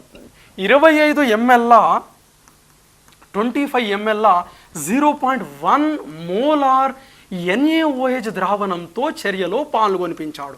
అంటే ఇది మనకు తెలుసు స్ట్రాంగ్ బేస్ అని తెలుసు. దీనితో చర్యలో పాల్గొనిపించాడు. అయితే చూడండి, ఇప్పుడు ఇది ఆమ్లము, ఇది క్షారము. ఆమ్లము క్షారాల మధ్య జరుగు చర్య ఏంటి మిత్రమా? తటస్థీకరణ చర్యలు మనం మాట్లాడుకోవడం జరిగింది. ఇక్కడ నుంచి రామబాణం, అక్కడ నుంచి రావణుడి బాణం, 2 వచ్చి ఢీ కొట్టుకుంటుంటాయి అని కూడా మనం మాట్లాడుకున్నాం. రావణ యుద్ధం 2 సమానమైన అయితే ఢీ కొట్టుకుంటాయి, 2 మాయమైపోతాయి అని కూడా మాట్లాడుకోవడం జరిగింది. రైట్. ఆ విధంగా ఇది యాసిడ్, ఇది బేస్, 2 ఢీ కొట్టుకుంటున్నాయి. అప్పుడు వచ్చేది మనకు లవణము, సాల్ట్, లవణము అనేది ఏర్పడుతుంది మిత్రమా. ఇప్పుడు చూద్దాం. అయితే ఇక్కడ ఎవరున్నారు? వీక్ యాసిడ్, బలహీన ఆమ్లము. మరి ఇక్కడ ఎవరున్నారు? Strong acid, strong base. Weak acid, strong base యుద్ధంలో పాల్గొంటున్నాయి. ఇలా కూడా మాట్లాడుకున్నాం. ఇక్కడ నుంచి లక్ష్మణుడి బాణం, అక్కడ నుంచి రైట్ మనకు మేఘనాథుడి బాణం అని మాట్లాడుకున్నాం. ఇక్కడ నుంచి లక్ష్మణుడి బాణం, అక్కడ నుంచి మేఘనాథుడి బాణం, 2 ఢీ కొట్టుకుంటున్నాయి. అప్పుడు ఎవరు విన్ అవుతారు? రైట్, లక్ష్మణుడి బాణం వీక్, మేఘనాథుడు బలవంతుడు. రైట్, రావణుడి కుమారుడు, బ్రహ్మ వరపుత్రుడు. సరే, ఇక్కడ ఓవరాల్గా మనకు ఎవరు విన్ అయ్యారు? మనకు మేఘనాథుడు విన్ అయ్యాడు. అంటే బేస్ మిగులుతుంది. ఆ విధంగా మనం బేసిక్ సాల్ట్ అని మాట్లాడుకోవడం జరిగింది. సరే మిత్రమా, ఇప్పుడు ఇక్కడ వీక్ యాసిడ్, ఇక్కడ బేస్, యాసిడ్ ప్లస్ బేస్ మనకు సాల్ట్ వస్తుంది. ఓకే, బాగుంది. మరి ఇక్కడ యాసిడ్ ఎలా ఉంది చూడండి, 25 ml 0.3 అంటే మోలార్. అంటే ఈ రెండింటి యొక్క కాన్సన్ట్రేషన్ కనుక చూసినట్లయితే మనము దీని యొక్క మొలారిటీ M1 అనుకుందాం, దీని యొక్క వాల్యూమ్ V1 అనుకుందాం. అంటే దీన్ని మనము మొలారిటీ M1V1గా చెప్తాం. మనం M1V1గా క్యాలిక్యులేట్ చేస్తాం. సరే చేద్దాం ఒకసారి. మొలారిటీ ఎంత వచ్చిందండి, 0.3 అని ఇచ్చాడు. నెక్స్ట్ దీని యొక్క V అంటే ఘనపరిమాణం 25 ml. దీని mlని నేను లీటర్లోకి మార్చుకుంటే 10⁻³ అంతే కదండి. సింపుల్, మనకు తెలుసు. మనకు 1000 ml = 1 లీటర్ అండి. లేదా దీన్ని 1 ml = మనము 10⁻³ లీటర్ అని రాసుకోవచ్చు మిత్రమా. ఐమ్ రైట్, అలానే రాస్తాను. 25 mlని ml అంటే 10⁻³ లీటర్స్ అని చెప్తాం. ఇదిగో లీటర్స్. ఇప్పుడు దీన్ని సాల్వ్ చేయండి. మనకు ఇప్పుడు 325 ద 75, 1 పాయింట్ ఉంది కాబట్టి 7.5 × 10⁻³ లీటర్లలో వచ్చింది. అంటే M1V1 అండి. ఇప్పుడు దీన్ని క్యాలిక్యులేట్ చేయండి. 25 × 25 అంటే మనకు ఇక్కడ 0.1 × 25 ml. 25 ml అంటే 10⁻³ లీటర్స్లలో. అంటే ఇక్కడ ఏమొస్తుంది మనకు 2.5 × 10⁻³ నేను ఇక్కడ ఏం చేయలేదు మిత్రమా, ఇచ్చిన క్వశ్చన్ రాసుకున్నాను. 25 ml 0.3 మోలార్. M అంటే మొలారిటీ, క్యాపిటల్ M మొలారిటీ, బలహీన వీక్ యాసిడ్. అలానే 25 ml 0.1 మోలార్ NaOH ద్రావణంతో తటస్థీకరించబడింది. అంటే ఇది ఆమ్లము, ఇది క్షారము, తటస్థీకరణ చర్య ఏర్పడుతుంది, లవణం ఏర్పడుతుంది. అయితే pH వాల్యూ ఎంత అని అడిగాను, అది మన క్వశ్చన్.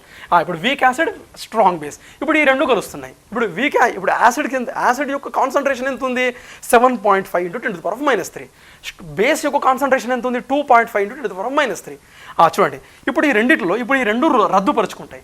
ఇది 2.5 బేస్ రావణుడు, 7.5 ఇది మనకు 7.5 రాముడు, ఇది 7.5 ఇది 2.5. ఇప్పుడు రావణ యుద్ధంలో రెండు ఢీ కొట్టుకుంటున్నాయి.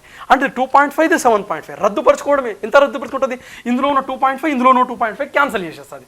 అంటే ఇక్కడ ఇప్పుడు ఓవరాల్గా మనకు సాల్ట్ ఎంత ఏర్పడుతుంది, 2.5 × 10⁻³ ఇది 2.5 × 10⁻³ మనకు సాల్ట్ ఏర్పడుతుందండి. చూడండి, బేస్ 2.5 అండి. ఎంత యాసిడ్ చాలా ఉంది, 7.5 ఉంది. మనకు బేస్ ఎంత ఉంది, 2.5. ఈ 2.5 ఎవరితో చర్యలో పాల్గొంటుంది, 2.5 యాసిడ్తో చర్యలో పాల్గొంటుంది. ఈ 2.5 ఇందులో ఉన్న 2.5ని తీసుకెళ్తుంది. అప్పుడు 2.5 అయిపోతుంది, రైట్. అప్పుడు 2.5 సాల్ట్ ఏర్పడుతుంది మనకు, రైట్.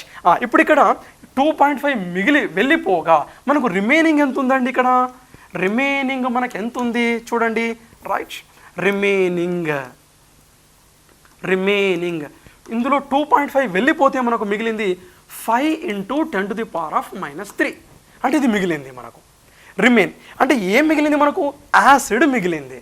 ఇది బలహీన క్షారమే, కానీ వీళ్ళ సంఖ్య ఎక్కువ ఉందండి, వీడి కాన్సన్ట్రేషన్ ఎక్కువ ఉందండి, రైట్. ఇప్పుడు మనకు పిల్లి ఎలక ఆటలో ఎవరు గెలుస్తారు, పిల్ల ఎలుకనా?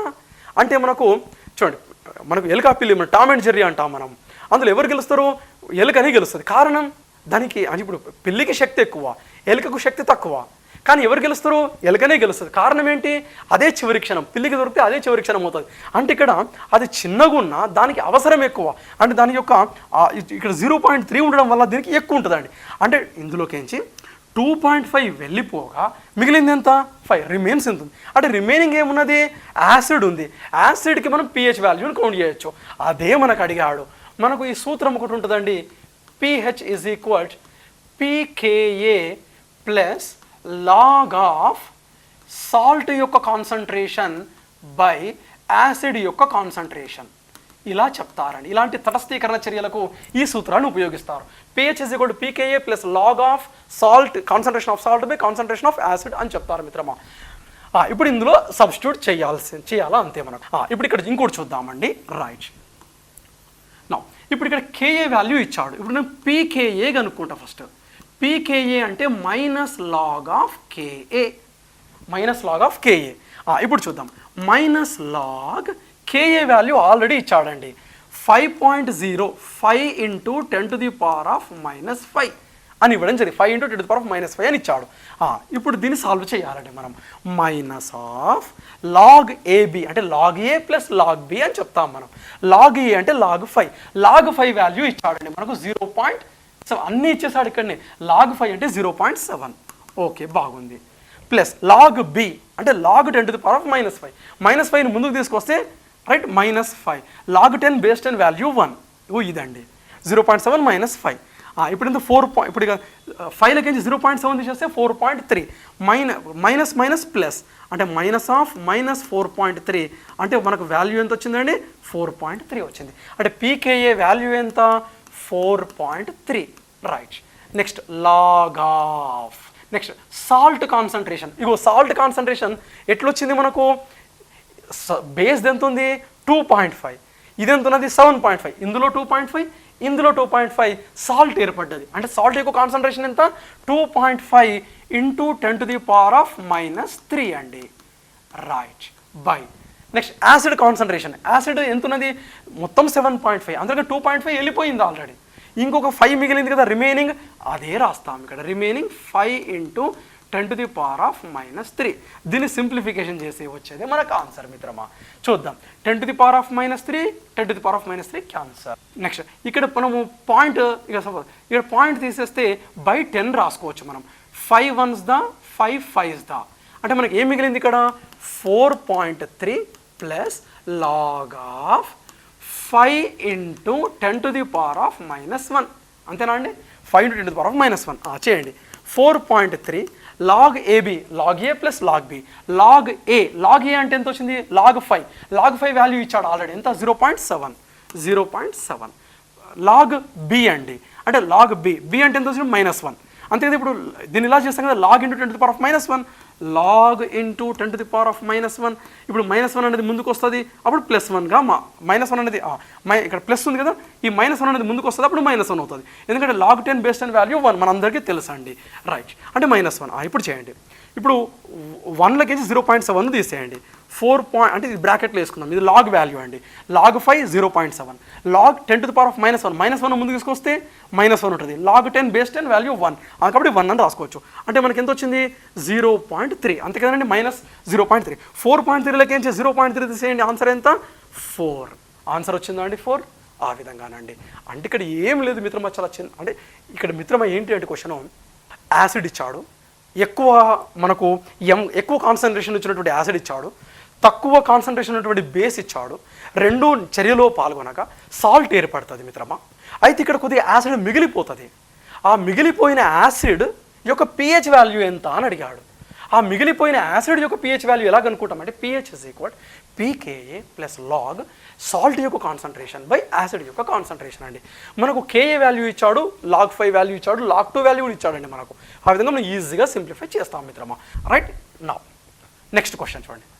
రైట్. ఇక మనకు లాస్ట్ క్వశ్చన్. ఇది కూడా కొద్దిగా చాలా IIT మెయిన్స్ స్టాండర్డ్లో ఇవ్వడం జరిగింది మిత్రమా, కానీ చాలా డెడ్ ఈజీ క్వశ్చన్ మిత్రమా. చూద్దాం. ఇప్పుడు ఇక్కడ the standard reduction potentials of the following reactions అంటే కొన్ని రెండు చర్యలు ఇచ్చాడు. ఈ క్రింది చర్యలకు ప్రమాణ క్షేకరణ శక్మములు వరుసగా విలువలు ఇవ్వడం జరిగింది. అయితే ఈ రసాయన చర్యకు మనకు ప్రమాణ క్షేకరణ శక్మం విలువ ఎంత అని అడిగాడండి. సరే, కనుక్కుందాం. సింపుల్ అండి, చాలా ఈజీ క్వశ్చన్. దాన్ని చూస్తే అలా కనబడుతుంది. Fe పైన +3 అది ఎలక్ట్రాన్ను తీసుకొని మనకి ఏమయ్యింది? Fe+2గా మారింది. ఫస్ట్ ఈక్వేషన్ రాశాను. దాని యొక్క ఎలక్ట్రోడ్ పొటెన్షియల్ ఎంత ఇచ్చాడు మనకు? 0.77 వోల్టులు ప్లస్. రైట్. 0.77 వోల్టులు ఇవ్వడం జరిగిందండి. ఇది first equation. Next second equation ఏమి ఇచ్చాడు? Fe+2 + 2 ఎలక్ట్రాన్స్ Feగా మారింది. దీనికి ఎలక్ట్రోడ్ పొటెన్షియల్ -0.47 ఇచ్చాడు, మైనస్ విలువలో ఇచ్చాడు. ఇది రెండవ ఈక్వేషన్ అండి. సరే, ఇప్పుడు ఈ రెండింటిని యాడ్ చేయండి మిత్రమా.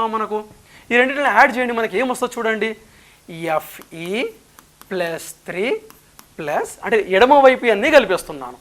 Fe+3 అలానే ఇంకేముంది? Fe+2 అలానే ఎలక్ట్రాన్ అంటే 3 ఎలక్ట్రాన్స్. 2 ఎలక్ట్రాన్ 3 ఎలక్ట్రాన్స్ అయింది. ఇటు సైడ్ Fe+2 మిగిలింది, Fe మిగిలింది. ఇంతే కదా మిత్రమా. చూద్దాం. ఇప్పుడు ఏం లేదండి, దీన్ని క్యాన్సలైజ్ చేయండి. ఇటు Fe+2 ఇటు Fe+2 అయిపోయింది ఆన్సర్. ఇప్పుడు చూడండి, కలిపేసేయండి. ఇప్పుడు యాక్చువల్ ఈక్వేషన్ రాయండి. Fe+3 3 ఎలక్ట్రాన్స్ను తీసుకొని ఇది ఏ విధంగా మారింది, Fe మారింది మిత్రమా. ఇగో ఇది థర్డ్ ఈక్వేషన్, అతను ఇచ్చింది ఇగో ఈ థర్డ్ ఈక్వేషన్ అండి. ద స్టాండర్డ్ రిడక్షన్ పొటెన్షియల్, దీని యొక్క రిడక్షన్ పొటెన్షియల్ను కనుక్కోమన్నాడండి. అంటే ఇది ఈక్వేషన్ 1 అనుకుందాం. అంటే దీని యొక్క Gibbs free energy change delta G1, దీనిది delta G2 Gibbs free energy, దీని యొక్క Gibbs free energy value delta G3 అనుకుందాం. అంటే గిబ్స్ ఫ్రీ ఎనర్జీ అని ఒకటి ఉంటుంది మిత్రమా, అదండి. అయితే ఇక్కడ మనకు తెలుసు ఈ రెండు రియాక్షన్స్ కలపగా ఇది వచ్చింది కదా, అప్పుడు కూడా సేమ్ అండి. అంటే డెల్టా G3 అన్నది డెల్టా G1 ప్లస్ డెల్టా G2ల మొత్తంకు సమానం. అంటే ఈ రెండు రియాక్షన్స్ కలిపితే ఇది వచ్చింది కాబట్టి ఈ రెండింటి యొక్క గిబ్స్ ఫ్రీ ఎనర్జీలో మొత్తము ఈ ఈక్వేషన్కి సమానం అవుతుంది. అయితే మనకు తెలుసు డెల్టా Gకి సూత్రం ఏంటంటే -NFE అని చెప్తారు. ఒక సూత్రం అండి డెల్టా G అంటే మనకు గిబ్స్ ఫ్రీ ఎనర్జీ, G అంటే గిబ్స్ ఫ్రీ ఎనర్జీ అంటారు, గిబ్స్ ఫ్రీ ఎనర్జీ అంటారండి. అయితే -NFE, N అంటే ఎలక్ట్రాన్ల సంఖ్య, F అంటే ఫారడే, E అంటే ఎలక్ట్రోడ్ రిడక్షన్ పొటెన్షియల్ అండి. -NFE అంటే ఇక్కడ ఏమన్నాయండి, E అంటే ఏంటి ఎలక్ట్రాన్ల సంఖ్య, F అంటే ఫారడే, ఇక్కడేమో రిడక్షన్ పొటెన్షియల్ అండి, రిడక్షన్ పొటెన్షియల్ -NFE అని చెప్తారు. ఇప్పుడు డెల్టా G3 రాద్దాం, -NFE3. దీనికి డెల్టా G1 మనం ఫస్ట్ ఈక్వేషన్కి అప్లై చేస్తున్నాం, NFE1. డెల్టా G2కి అప్లై చేయండి, -NFE2. ఇంతే కదా మిత్రమా, రైట్. ఇప్పుడు సింపుల్ ఇక్కడ కట్ చేసేయండి. ఇక్కడ F ఫారడే, ఫారడే, ఫారడే, ఇక్కడ F ఫారడే క్యాన్సల్, మనం కామన్ తీసుకుంటే క్యాన్సల్ అయిపోతుంది. ఇక్కడ మిగిలింది ఏంటి చూద్దాం.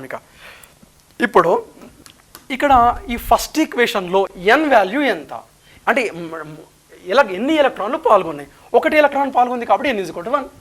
ఈ రెండవ ఈక్వేషన్లో ఎన్ని ఎలక్ట్రాన్లు పాల్గొన్నాయి, 2 కాబట్టి N = 2.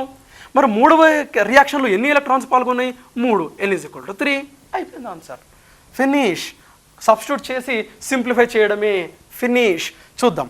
ఇప్పుడు ఫస్ట్ -N, N అంటే ఏంటి, ఇప్పుడు థర్డ్ రియాక్షన్లో ఎన్ని ఎలక్ట్రాన్స్, 3. ఈ 3 మనం దీన్నే కనుక్కోవాలా. చూద్దాం. -N ఫస్ట్ ఈక్వేషన్లో N ఎంత, 1 అంటే 1 రాయాల్సిన అవసరం ఉంది. E1 వాల్యూ ఇచ్చాడు ఎంత సార్ మిత్రమా, 0.77. రైట్. ఇక్కడ ప్లస్ ఇంటూ మైనస్. సెకండ్ ఈక్వేషన్లో N వాల్యూ ఎంత, 2. సెకండ్ ఈక్వేషన్ యొక్క E2 వాల్యూ ఎంత, 0.47, మైనస్ ఇచ్చాడు. అయిపోయింది, ఫినిష్. ఆన్సర్, దీన్ని సింప్లిఫై చేయడమే ఆన్సర్. చూద్దాం. ఇప్పుడు ఇక్కడ ఈ రైట్ సైడ్ చేయండి మిత్రమా. 2 × 0.47 మనకు తెలుసు, ఇలా చేస్తాం. 0.47 × 2, 2 7s the 4, 1 2 4s the 5 6, అంతేనా అండి. 2 7s the 4, 14 4 1 2 8 సారీ ఇక్కడ కొద్దిగా రైట్. 2 7s the 4 2 ఏళ్ళ 14 4 2 7s the 14 1 2 ఏళ్ళ 14 4 పైకి 1 2 4 8 1 9, 0.94. ఇప్పుడు ఇక్కడ మైనస్ ఉంది, మైనస్ ఏమవుతుంది, ప్లస్. సరే, 0.77 ప్లస్ ఎంత వచ్చిందండి, 0.94. ఇప్పుడు 0.94లోకించి ఏం తీసేయాలి మనము, 0.77 తీసేయాలి. ఇంతే కదా మిత్రమా. నా 14లోకించి 7 పోతే 7, 8లోకించి 7 పోతే 1, అంటే 0.17 వచ్చింది మిత్రమా. అంటే -3E3 = ఏమొచ్చింది మనకు ఎంత వచ్చింది, 0.17. ఇంతేనా మిత్రమా, 0.17. ఇప్పుడు E3 వాల్యూ కనుక్కోండి. అంటే ఇప్పుడు మైనస్ ఇటు వచ్చేస్తుంది కదా, -0.17/3, అంతేనా అండి. సరే, పాయింట్ని పక్కన పెడదాం.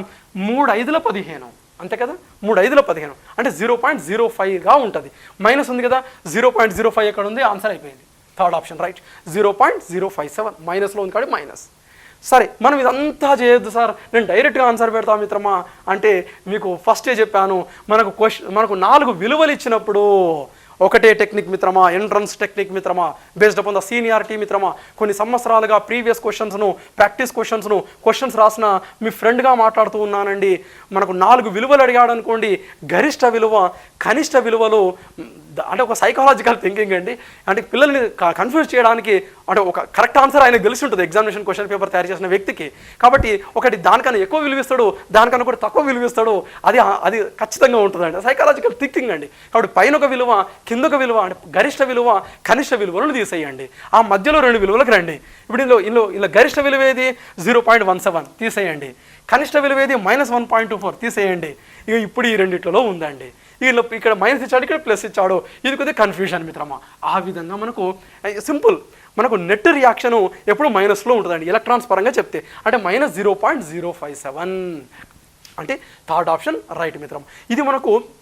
ఇది కొద్దిగా టఫ్ క్వశ్చన్ మిత్రమా, అయినా కూడా మనము right ego the standard reduction potentials of the following reactions, అంటే రెండు చర్యల యొక్క సేకరణ పొటెన్షియల్ విలువలు ఇచ్చి ఈ రెండిట్లను కలపగా వచ్చే మూడవ రసాయన చర్య యొక్క ఎలక్ట్రోడ్ పొటెన్షియల్ విలువ ఎంత అని అడగడం జరిగింది. ఈ విధంగా రైట్ మనం సాల్వ్ చేయాలి మిత్రమా.